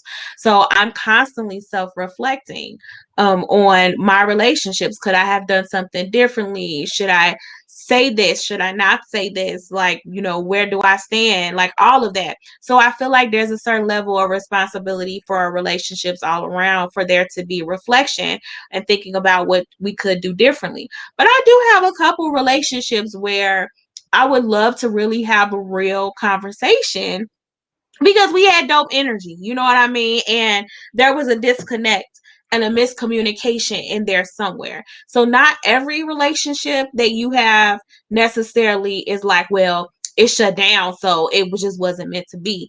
Communication or lack thereof can really stifle some things and not um you know not it's not good to just let it happen that way. Sometimes we have to really reflect on what happens and if that we just need to communicate that. And that's a tool that you need to take into your romantic relationships, with work, etc. Like wherever you go, wherever you move, you need to be able to self-reflect and think about some of the things that could have been broken down in that conversation or in that relationship. So there are a couple relationships where if the conversation was had, I could see some repair because the energy was dope. And then there are some where I'm better off now that we don't have those relationships. And I recognize, and it's like, I'm there, I see you, I'm rooting for you, where I'm still like cheering for you on the sidelines. I'm still wanting the best for you, but we can't have a real, true, authentic friendship in the space that I want to have it, because we're not in the same space on what that looks like. So your idea of the type of friendship that we should have differs from the idea of the type of relationship I'm trying to have with you. So then it's just best that we keep our distance, and I love you, I'm rooting for you, but I don't have any expectations of, beyond what this relationship is in this moment. So I think it's important to have both. Like we can say, like, there's some out there where I wish I could repair, but I'm only one person, I'm only one side of that repairing. And then there are some where I'm like, thank you so much. Like, you did me a favor. I'm so much better off without, right? I'm so glad. And then there are relationships where more familiar than anything, where I just feel like too much has happened and it's just never gonna be right. It's just never gonna be right. I have a question. My question goes for in situations where if you feel like you let something go too soon. So Sante, for you were just saying like it is some relationships that you were like, maybe if communication had played a role, because communication is huge in any kind of relationship. Are we opposed to backtracking? Similar to, like I said earlier, when I was saying, like, if somebody hit me in my inbox and was like, in third grade, you did this, I would be open to having that conversation. So, like, are we opposed to, as real grown adults, reaching back into wherever or whenever the situation happened and say, hey, so-and-so, I just wanted to reach out and maybe have a discussion about this because I feel this. I don't think so. I think that it's okay. Look, I'm here to tell you that if there hadn't been spaces where I had not done that, some of the people that are in my space probably wouldn't be in my space. Like, it's okay to do that. I think where it becomes problematic is when you're always the one doing that. When you're always the one reaching back and trying to say, there was a lack of communication here, let's figure it out. And if that person, maybe that person struggles with communication, maybe they struggles with processing and self-reflection, but at some point it's like, when you start having this happen so often, at what point do you realize, like, maybe I need to do more self-reflection, and maybe I need to come and be the one to say, like, what was the breakdown? But I don't think that accountability piece. It's that accountability piece. But I think that we should be willing to reach back and have those conversations, because a lot of times that should be so small. Oh my God, situations be petty. Family members be disowning other family members and can't even remember why they did it. But you better not say nothing to TT Cheryl. Baby, if y'all don't bake a cake and get over it. I mean, can't figure out what happens, why we not talking, why we not rocking with each other, etc. That happens a whole lot more than we admit to each other, and we let go of whole important relationships just because there was a misunderstanding. And then it's a misunderstanding. It's a misunderstanding, because communication is hard to navigate. It's not, even people that are good at doing it can fall short. Like, there's so many variables that, influence or affect communication. Like, hell, maybe I'm just having a bad day. I'm off today. Like, maybe I'm tired. Maybe I had too much to drink today. Like, there's so many different things that affects communication, but sometimes it just be real small. I have some really important relationships where if we didn't sit and be like, okay, we're at a crossroads, let's talk about this, like, really, like, authentically. And then the relationship was repaired. It was absolutely repaired and better. And you look back on it like, okay, that was a complete misunderstanding. Like, how I thought I felt, and maybe somebody else was in the middle of the misunderstanding, and kind of adding to it, because that happened. And that kind of fits into the whole let go premise too, because we talked about, like, let go as far as walking away and letting people exit out of your life and all these different things. But, like, you can let too much go. Like, and that leads into conversation, because a lot of times I feel like situations will happen and people okay, will just internalize it and be like, all right, I'm gonna just eat that. Yeah, I ain't gonna say nothing. I'm gonna let it go. Something else happened. Okay, I'm gonna just eat that. I ain't gonna say nothing. I'm gonna let it go. But that's not gonna help that relationship get any better, because that person doesn't know what they're doing wrong or how it's impacting you. And y'all can't talk about a way to fix it, because you're not saying anything. You letting it go is not helping the situation. So I think it's that balance of some things you do gotta let go. You ain't gotta say something about everything, okay? But you do have to decide, right? But you do have to decide what you do need to say something about, if it's gonna continue to impact you, if it's being done or said. And I think that's a situation when we can just let go entirely too much. And again, I raise my hand because that's an L I had to learn. And you have to really start to look at the signs, right? So, when is it an appropriate time to let go? Which was one of the questions that I asked some of the people that commented when I asked the initial question about staying for too long or staying because you had invested time. And what was it for you that finally was like okay, enough is enough? We have to look for those signs. I think that first and foremost, we have to give ourselves the space to try and make sure there's no lack of communication, and to be absolutely sure that it's time to let it go. So if you decide to do that, don't look at that as a failure when it still doesn't work out or it still results in letting go, because you needed to exhaust every effort. Like, I'm super important on that too. Like, that's another thing that gets really hard for us if we walk away too soon from something, and be like, damn, in hindsight, like, I really let that go too soon. What shoulda, coulda, woulda have been if I had just took a step back, reevaluated, and kept moving forward. So you do need to exhaust every effort first, and not just automatically say, you know what, let me wash my hands of this. This is going nowhere. It's not serving me. and be sure and give yourself the grace and space to do that without guilt. But then when it gets very abundantly clear that this is not good for you, we need toxicity. to be, look, we need to be saying to ourselves, like, okay, I have to let this go. Or establishing boundaries, because we just also talked about how the cutoff doesn't always mean completely and utterly, like no connection whatsoever. Sometimes the cutoff is just re-establishing different boundaries and like how far you are willing to let somebody in. And so then you need to start looking at your boundaries and being like, okay, how do I want to handle this? Do I want to let this person all the way go, or do I just need to put some boundaries in place where they don't have the same effect on how I'm made to feel anymore? And then we need to operate in that space. But I think that it's okay to do both. It's okay to hold on, and it's also okay to let go, and we have to give ourselves permission to do both. Absolutely. I definitely think so, because I think if there's another piece that if you let go of something, because you know it, and hindsight is a Mickey Vicky, but then you also got when you're in situations when you can't see stuff, but everybody else in the room see it, and you ever been through a situation and everybody else saw that person wasn't the person for you, but they ain't say nothing because it was like they ain't never gonna say nothing. Well, some people might not and then afterwards they like, boy, I'm the person that's telling the people like this person ain't right for you. Or this person ain't right like for you. That, but they don't like nobody. I got a person like that, but they don't like nobody I date, so they don't care. I'll be right though. Like I legitly be right.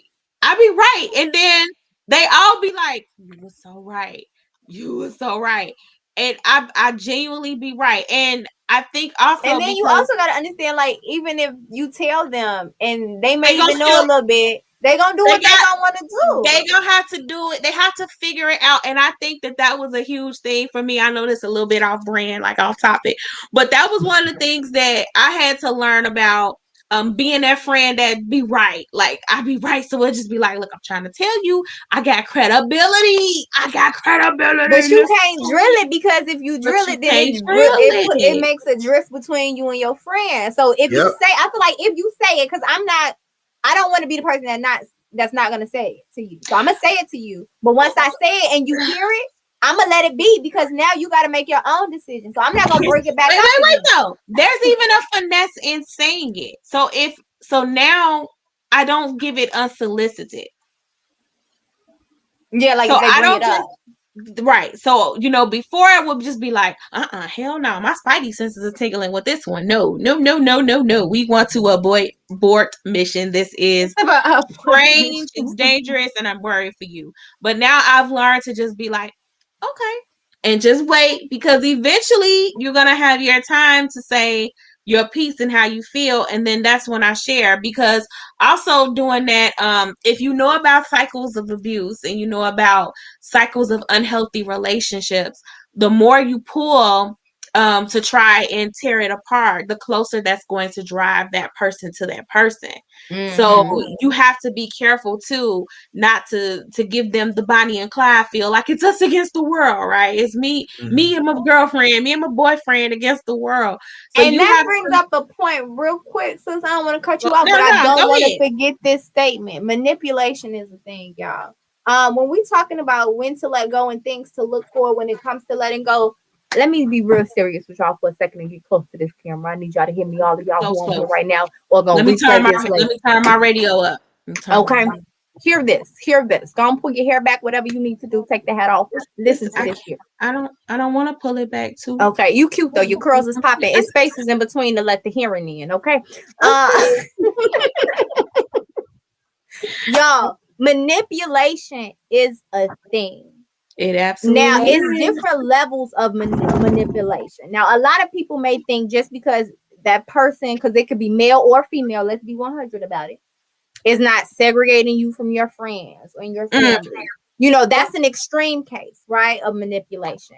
Financial manipulation is a thing where a person may be handling all the bills, or you not working, or whatever it may be, and they're holding that over you. That's a form of manipulation. You also have the form of manipulation where they just gonna drop certain things, but they're not going to tell you directly to do them, but if you do something else, it's going to be a problem.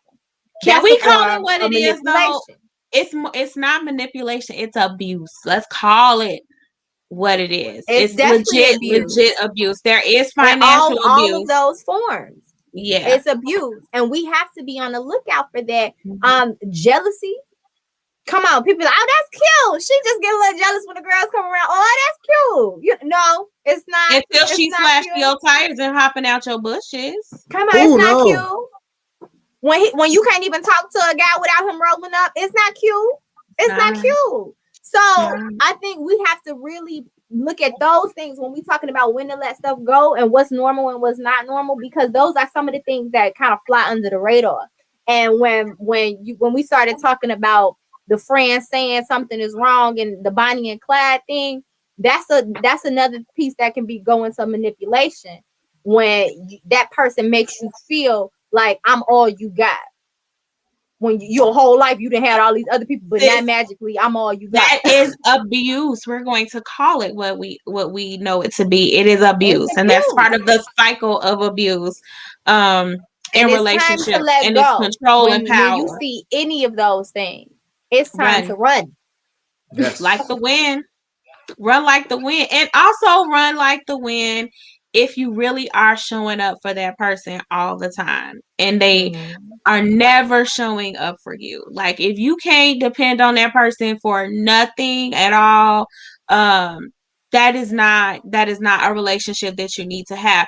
But also make sure that the expectation of what they're showing up for you should look like as them and not as you, because that was something that I had to admittedly learn. I will admit that is that, you know, there were times where I was expecting people to show up like Sante show up, but that's just Sante. Like that's just how I choose to be. That's how I choose to show up, and I can't expect for everyone to show up in that same space in that same way. It doesn't mean that they're not showing up, because we hit different, and it doesn't mean that they're not showing up for you, because they're not going to do certain things that you would necessarily do. But hell, maybe the willingness for me to do that really ain't healthy for me either. Shit, and I need to take a note out of their book about maybe I should not be showing up like that for anybody either, because that does take away from my ability to show up for myself. So you need to definitely look at it from all angles before you just decide like this has to be let go. You also need to be able to give people grace and allow people to be human, because sometimes if we feel like somebody ain't doing something in our time, it's automatically assumed, well, that person just ain't my friend and they're not there. Yeah. But maybe that person's going through something. Did I hit something, Dre? Because you was like, that was a strong. No, I'm saying because that's been me. That was me for a long time, and I go through that. I'm not gonna lie to you. I have been like that, and that's because I don't think of it, you know, therapeutically like normal people should or do. You know, I just don't think of it like that. But listen, like that's real. Like what you just said hit home in a lot of ways. That is very, very real. Yeah. And I think we overreact like that in a lot of different ways, and it has nothing to do again with the other person. It has everything to do with us. And going to the fact of like showing up and how people show up, we have to make sure that we don't, how do I say this?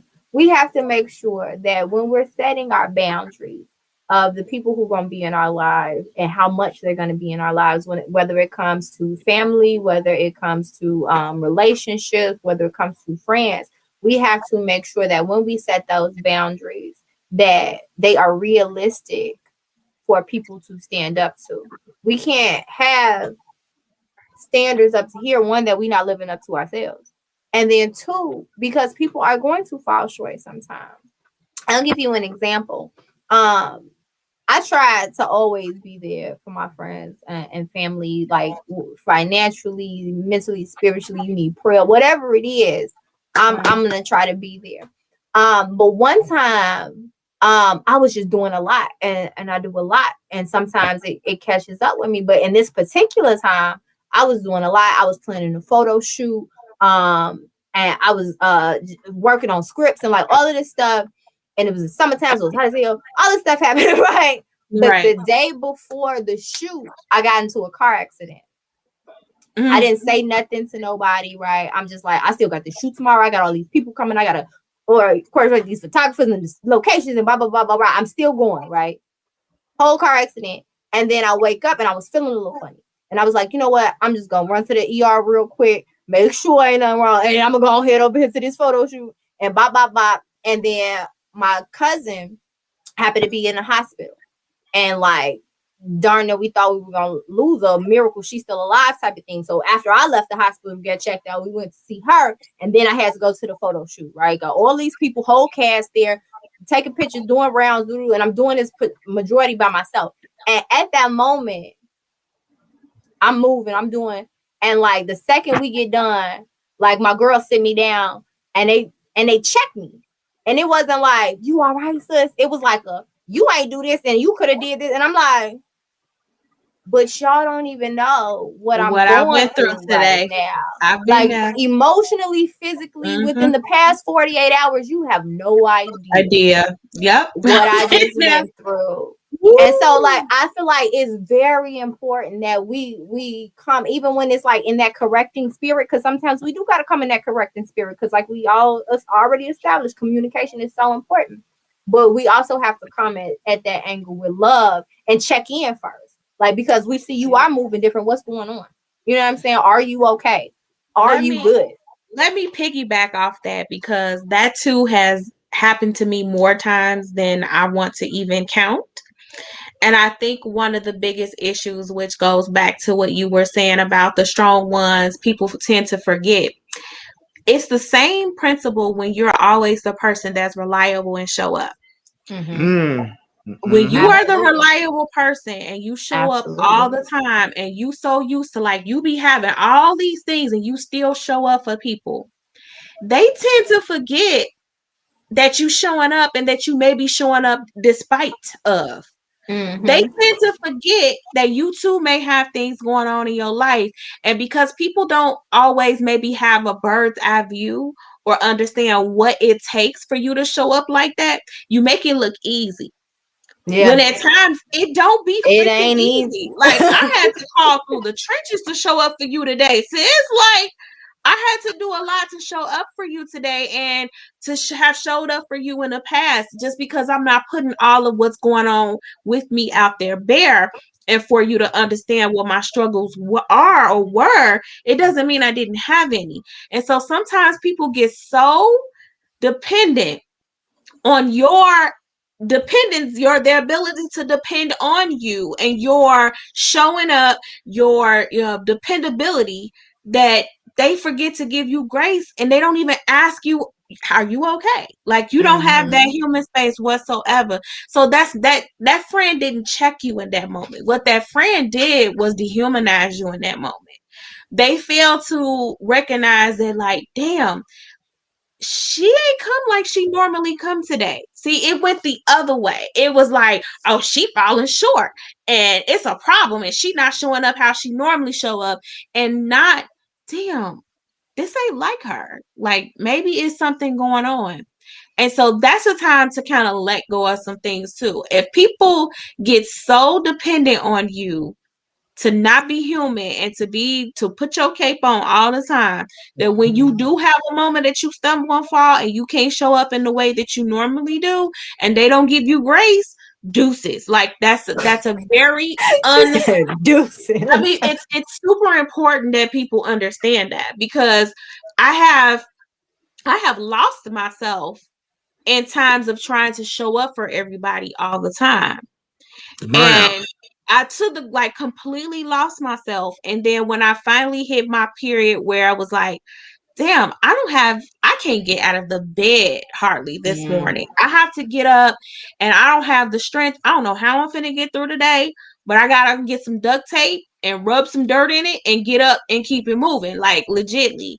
And people still want to call out the fact that you're not showing up for them the way they expect or feel like they should be able to expect you to. That was not a healthy situation for me. And then it has to be let go. That is also a big sign to let go. If someone sees your stumble as a you messing up, when 99% of the time you right on target, like you always showing up, and that one time that you don't show up like how you normally do. I feel like Dre feel this in his spirit. He been amen in the whole thing. But that's it's real. a real Like all thing. this stuff is It real. happens. Like it's a real thing. It's so real, and it is. it's so hurtful. It's so hurtful. It's like It really, hurts. like I'm not honoring It's that. like that Beyonce song. The first time I say no, it's like I never said yes.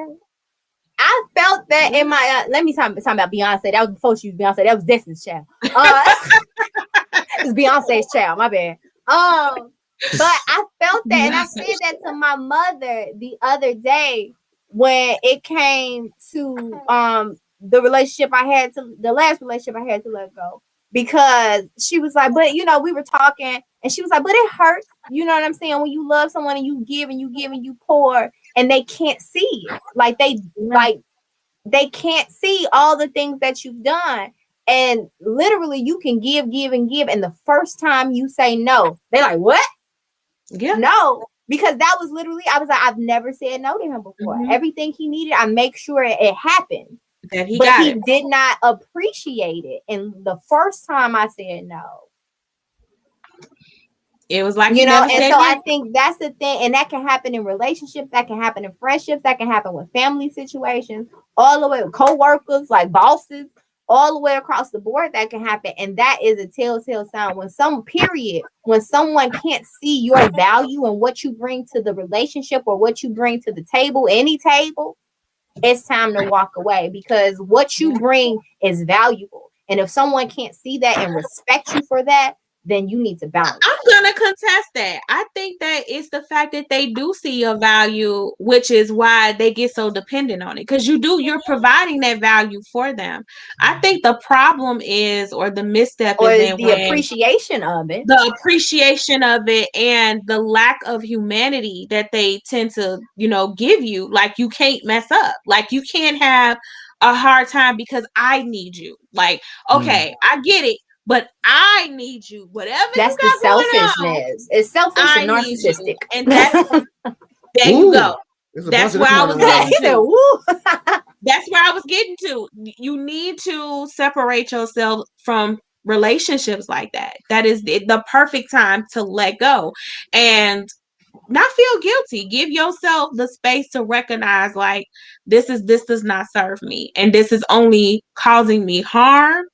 This is not going to make me better. It's a hell. I don't know who I am anymore. Like, when you start to look up, that was one of the comments in the question that I had posted about staying in a relationship for too long. And I asked, what made you wake up? And I was so happy that she said what she said. I had to thank her for being transparent, because the time that you find yourself lost in a situation, like you don't recognize yourself anymore in the mirror, you start doing things that you normally wouldn't do, that that's not your character, and you don't want to be that person, you don't want that to be a part of your character, that is a fine time to let it go. When you don't know who you are, when you're still trying to find out, like, why am I doing this? I wouldn't normally do this. If you start saying stuff like that to yourself, like, this is something I would normally do, it's absolutely a time to let go. And you want to make sure you let that relationship go quick and you don't look back, because it does not serve you. So I think that's the best thing about the whole thing to leave people with. We talked about some things to watch out for. We talked about communication, when it may be not time to leave, but time to talk, and all of those things. But I think the best advice we can give people is to first, before you get too deep in any relationship, learn who you are, get rooted in yourself, so that when you go into any of these different type of relationships deeply, that your cutoffs, your non-negotiables, your boundaries are set, and you know who you are. So when you start becoming someone else, you can be like, oh, but if you don't know who you are to begin with, you start becoming someone else and just be like, oh, this must be another side. No. You shift. You know who you are and accept it. And accept it. Because it's okay. Whomever you may be. Not saying that you can't grow and change and shift, because that's life, ebbs and flows. We talked about that, But it's okay to demand respect. It's okay to get what you're worth. It's okay to get back what you put out. It's okay. And it's not okay to be disrespected. And it's okay to expect all of those things too. That you feel worthy to receive those things. It's okay for you to ask to receive those things, or that to be part of your non-negotiable. Like, I have to get, which is one of my non-negotiables. One of my non-negotiables is just flat out, and I don't have this non-negotiable for everyone. I have it for certain relationships. Is I need to get back what I'm putting in. Whatever energy you want me to meet you with, you got to be able to show up with that same level of energy and that same level of commitment too. That same energy. Keep that same energy, bruh or sis. Every day? Every day, or just like Thursday, Friday, Saturday?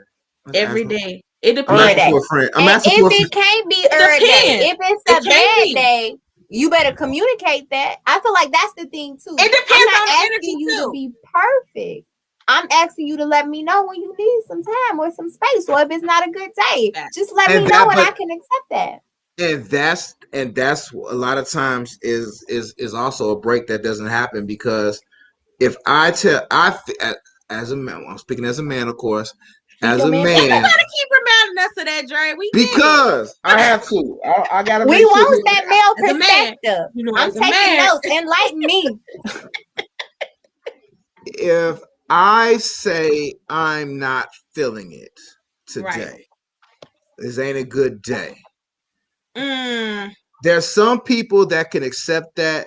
Once again, based on the maturity, based on their knowledge of understanding that type of situation, and be like, okay, I feel you. I give you space. I'll let you go. Do you need a back rub? What do you kind of pour into you a little bit? How can I assist you in this moment? There's that. There's that group. I put you all in that group. There are others who might minimize, demonize, disrespect that as you being weak, whack, or lack of a better word, a bitch. That's the ones you let go. Yeah, but that's the thing. If you have your heart into them, or you're invested with them to a degree, sometimes that's not easy to do. And if you're not used to it, easy, but you still need to do that, because that's necessary. I'm not saying you're right. But I'm just letting you know, like, that's it. It happens more often than not, where I've talked to men in men's circles, or just brothers. I hear them and we talk, and I hear what they got to say, and it's like, you could tell me this, but you should tell your girl this. Or I told my boy this plenty of times, like, man, you should talk to your girl about this and let her know how you feel. And it's like, they don't even hear that part. Or if they do try to talk and relate, then it comes a competition on who's hurt the most, or who's more tired, or who's more, whatever. Yeah, I'm just saying, this is what I've seen and heard in I feel like, for me, if that becomes a thing where it's like, okay, I'm tired, and then you come like, but babe, look, I'm tired. I just work 10-hour shift. Like, I'm the type that'd be like, all right, look, if you give me today, I got you tomorrow. Like, you know what I'm saying? Let's work this thing out, because we both can't be tired. That's a dope conversation to have, because then it's like, you hearing me and you're responding, and we're working on some, as opposed to, I don't want to hear what you got because my shit is bad. So here's something that me and Robert do, and that I've gotten more in the habit of doing, especially. So, come home. How was your day? Somebody say something. The other person say, what happened with that day? And based on what it said, we done lost Nat again. Be back in a sec. It's like, I will say, you know what? Like, tell me more. Like, let's talk about that. I won't even have the conversation necessarily about, I got you today, you got me tomorrow. If I'm listening to him, and from what I'm hearing, I'm like, he just needs support. Like, damn, he has a lot on his mind today. I'm just gonna digress. And then when I can tell that he's in the space, because we're not gonna be able to support he ain't gonna be able to support me if he's too boggled down. Absolutely. And when I'm too boggled down, I ain't no support either. Like, I don't have it. You don't have the fortitude.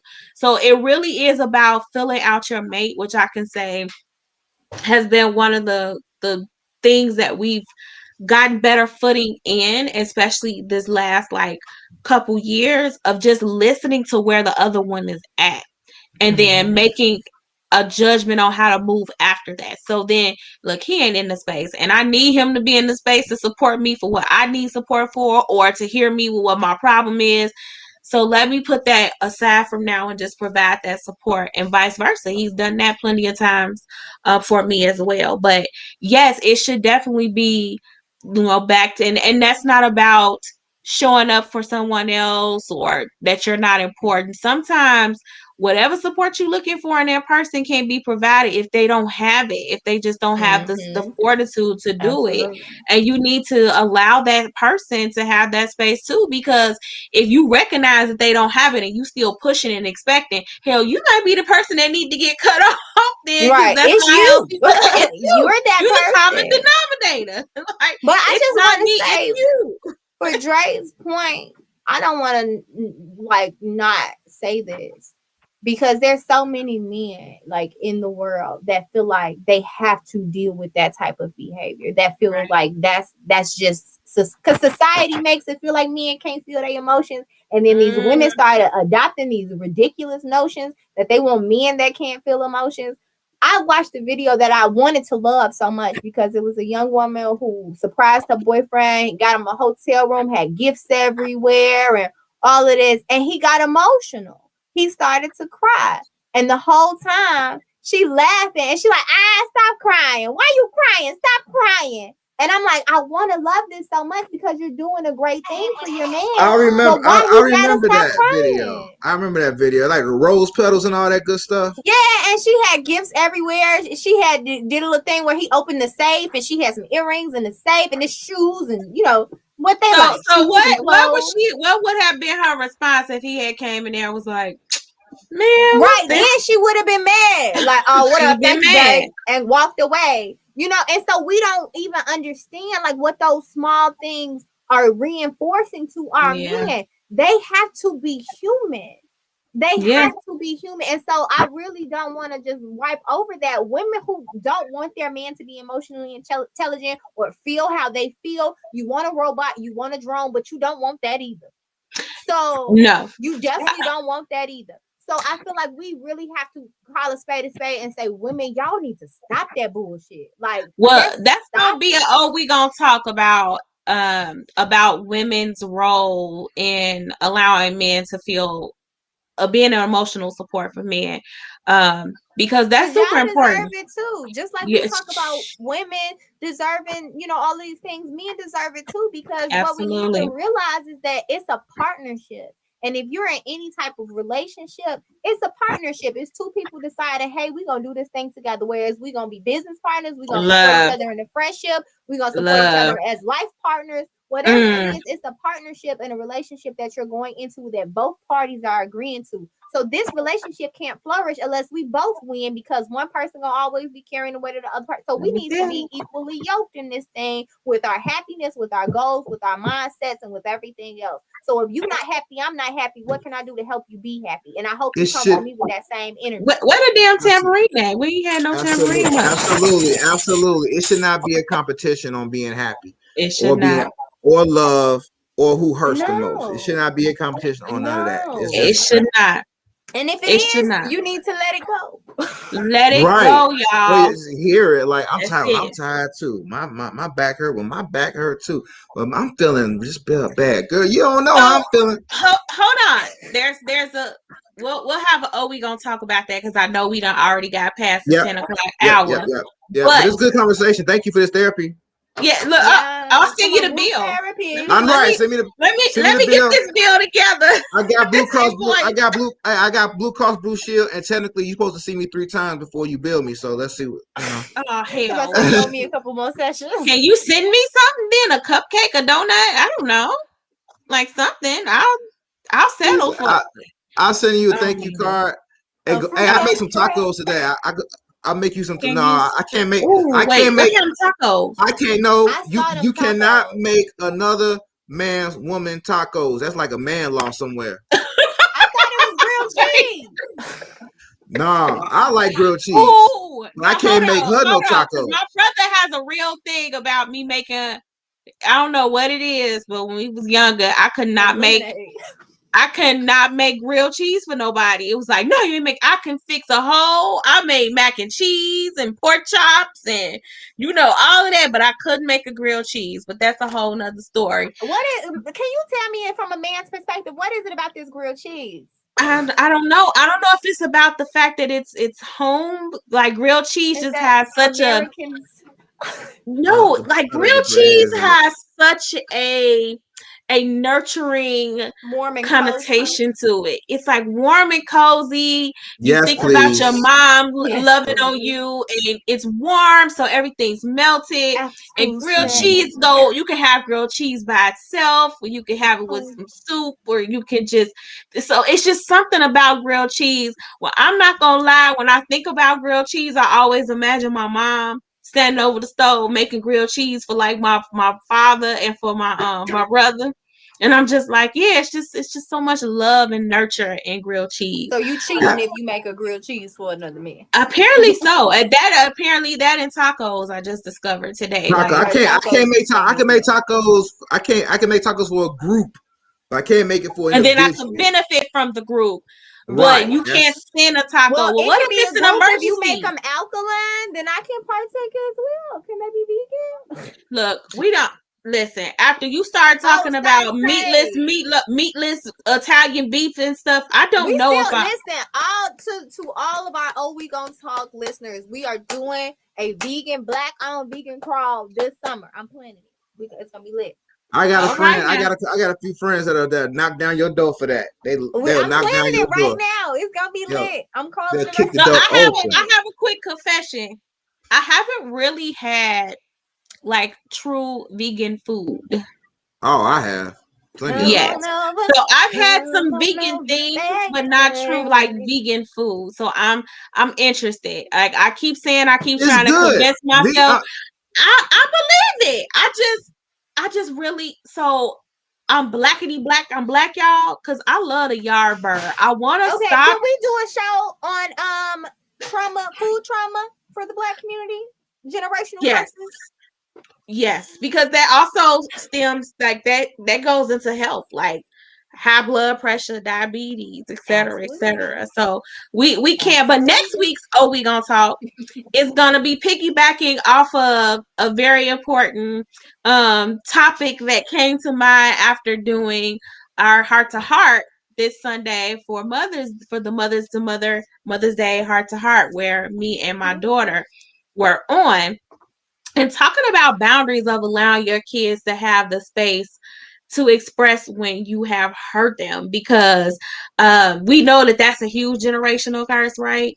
And so kids are not, our generation were not allowed to necessarily say an adult hurt them, and that way they felt disrespected by an adult or tell an adult certain things, because kids were meant to be seen and not heard. So the next We Gonna Talk will be discussing about how to have those boundaries where you don't feel disrespected with your daughters, because that came up. That was like a running theme for a lot of the girls, was just that, I don't feel like if I could say this to you because you're gonna feel like it's disrespectful, or the whole it's not what you say is how you say it kind of a thing. And so we need to talk about that, because that's super important and something that I'm constantly navigating as a mother, as a parent, is when to be like, okay, now you're crossing my boundaries, but still allow that child or my children to be able to cross those boundaries and what those boundaries should look like. So join us next week for that talk. Be looking out for more on next week's episode. If you're interested, again, reach out to us. Be looking for our questions throughout the week, and please comment on those questions. They are always food for thought for us, and we like to use them as part of the show. So thank y'all for joining us tonight. Y'all can go. I had a great to watch the recap of Sunday's show. So go over to the Healing Academy page. Yes, congratulations too. I sent some people your way, by the way. I hope they made it through. Yes, yes. I sent some people to the show on Sunday to check it out. So I hope they checked it out because I was at the lodge all day. So I think my mom saw it. So I'll let you know. I'll find out. All right, we love it. And it's on YouTube too. So go to the Healing Academy, find it, watch it, and then y'all will be caught up and ready for the next show. You just reminded me. Everybody, please go and subscribe to Oh We Gon Talk on YouTube. The channel is up, so we are streaming now every episode from both Twitch, Facebook, and YouTube. So follow all of those pages, and be looking out for Oh We Gon Chats. They're just gonna be little bite-sized, little snippets of stuff where we're just gonna be talking about different things. Hopefully, sometime Nat will be able to join for that little tidbit. It'll be about 10 to 15 minutes long on just like a thought for the day. So be looking out for those soon. They should be coming up. And then now that the weather is getting nice, I'm hoping to do more stuff with Oh We Gon Talk. And if you have a topic that's a generational curse that you feel runs or stems through your family and you don't talk about it in the family, I want to hear about that too, because I may not have the one up on all of the generational curses. I know some of my own experiences with generational curses, but maybe there's a particular generational curse you're feeling in your family and you need to talk about it. And we gonna talk about all of those. So definitely reach out to us about that. So Dre, you said you had fun talking to us today. Yes, I did. It was a great way to end the night. Thank y'all so much for the conversation. It was really cool because I like talking about that type of stuff because I don't talk about it often. And this is a good crowd, good energy. So good stuff. Look, I think he's talking about us, especially. He's talking about, what's so funny before we go? I mean, I just think about the first time I got to meet Dre. It's almost been a year, Dre. Look at that. Has it? Oh wow. July. Yes. Oh wow. July, August. You your first time on the show. And his first time on the show, he was like, yeah, because we were talking about toxic masculinity. And he was like, yeah, I'm kind of nervous. I don't know what to expect. I feel like it's gonna be like a bash session. And look, Dre, look where we are today. One time was all it took, because Dre keep coming back, baby. He be like, and we love to have Dre. He always has such good feedback. I always love him. And his Brilliant Boys Book Club, like I share it all the time. Look, I'm a grown individual. I be like, because this last book, I was like, let me buy this book. I wanted for Kyron, but it was a really good book. Tell him the book real quick, Dre, before we head out. Again, it was it Brown Me? Oh, it was by Tay Diggs, Chocolate Me. Chocolate Me. And it was a good book about self-esteem. And it was really really an acquisitive but very very relatable book, especially for young boys and for young people in general, especially if they're in mixed groups. So lets you know that everybody's not as malicious as you might think. They could be inquisitive, but just don't know. And just embracing who you are and everything like that. It's a pretty good book. And we have another one coming up soon. Another Chicago. This is a Chicago young man who's I think he's like 11 or 12. I think. And he wrote a book with his mom, also related on self-esteem and stuff like that. So we're working on bringing him on. So yeah, that's coming soon. Yep. Yeah. And Happy Mother's Day to everybody. Happy Mother's Day. Happy Mother's Day. Happy Mother's Day. Happy Mother's Day. You mothers out there, it is a job that I personally would not trade for anything in the world, even when they drive me insane, which they have been doing a lot lately. Yeah, but I wouldn't trade it for nothing in the world. So happy Mother's Day to all you mothers. A special thank you to the people that made me a mother, my two babies and Mr. Tank. I was like, Robin had a part of that as well. Yes, girl. Just a bit. Yeah, just a little bit. Yeah, that's a whole funny story that I'm sure he's not gonna let me tell about the first and the second one. It was funny both times, honestly. Like the second time, we kind of knew something happened. We had like that real awkward feeling. It was like, it was just too much energy in the room. It was way too much energy. It was like energy was on a whole nother planet. I was like, yeah, I kind of knew something was up, but I wasn't sure. And for the first one, yeah, that's a. I'm not gonna go there. But happy Mother's Day to all you moms. Thank you for staying with us. It's Lupus Awareness Month, guys. Yes. Awesome. Okay. It is Lupus Awareness Month. It is purple all month long for lupus. If you guys are not sure what lupus is, it is autoimmune disease. That's in most cases invisible. It's where your immune system kind of attacks itself, and there for a long time was not a lot of research on it, but now it's becoming more prevalent. People are getting diagnosed quicker because it's a whole process trying to get diagnosed. But my family is really, really heavy with lupus. I'm actually the only woman in my immediate family that does not have it. My aunt, my mother, both my sisters, and my little niece all have symptoms of lupus or have been fully diagnosed with lupus. So I'm the only one that has not. So it's really important to me and my family, and it's really close to my heart. So shout out to all the Loopies out there, sending love, sending strength, sending encouragement. Y'all got this. Keep fighting. Yes. Oh, amen. Lord. Well, hold on, y'all. Robert commented with the worried face. He not for you telling these stories. Okay. I'm gonna be quiet. He not if my father ever watches this show, I'm still a virgin. With kids. All right. Yeah. Yes. I don't have to explain myself. I'm married. Yes, I am. Right. God is I'm good. still a virgin. Yeah, still in.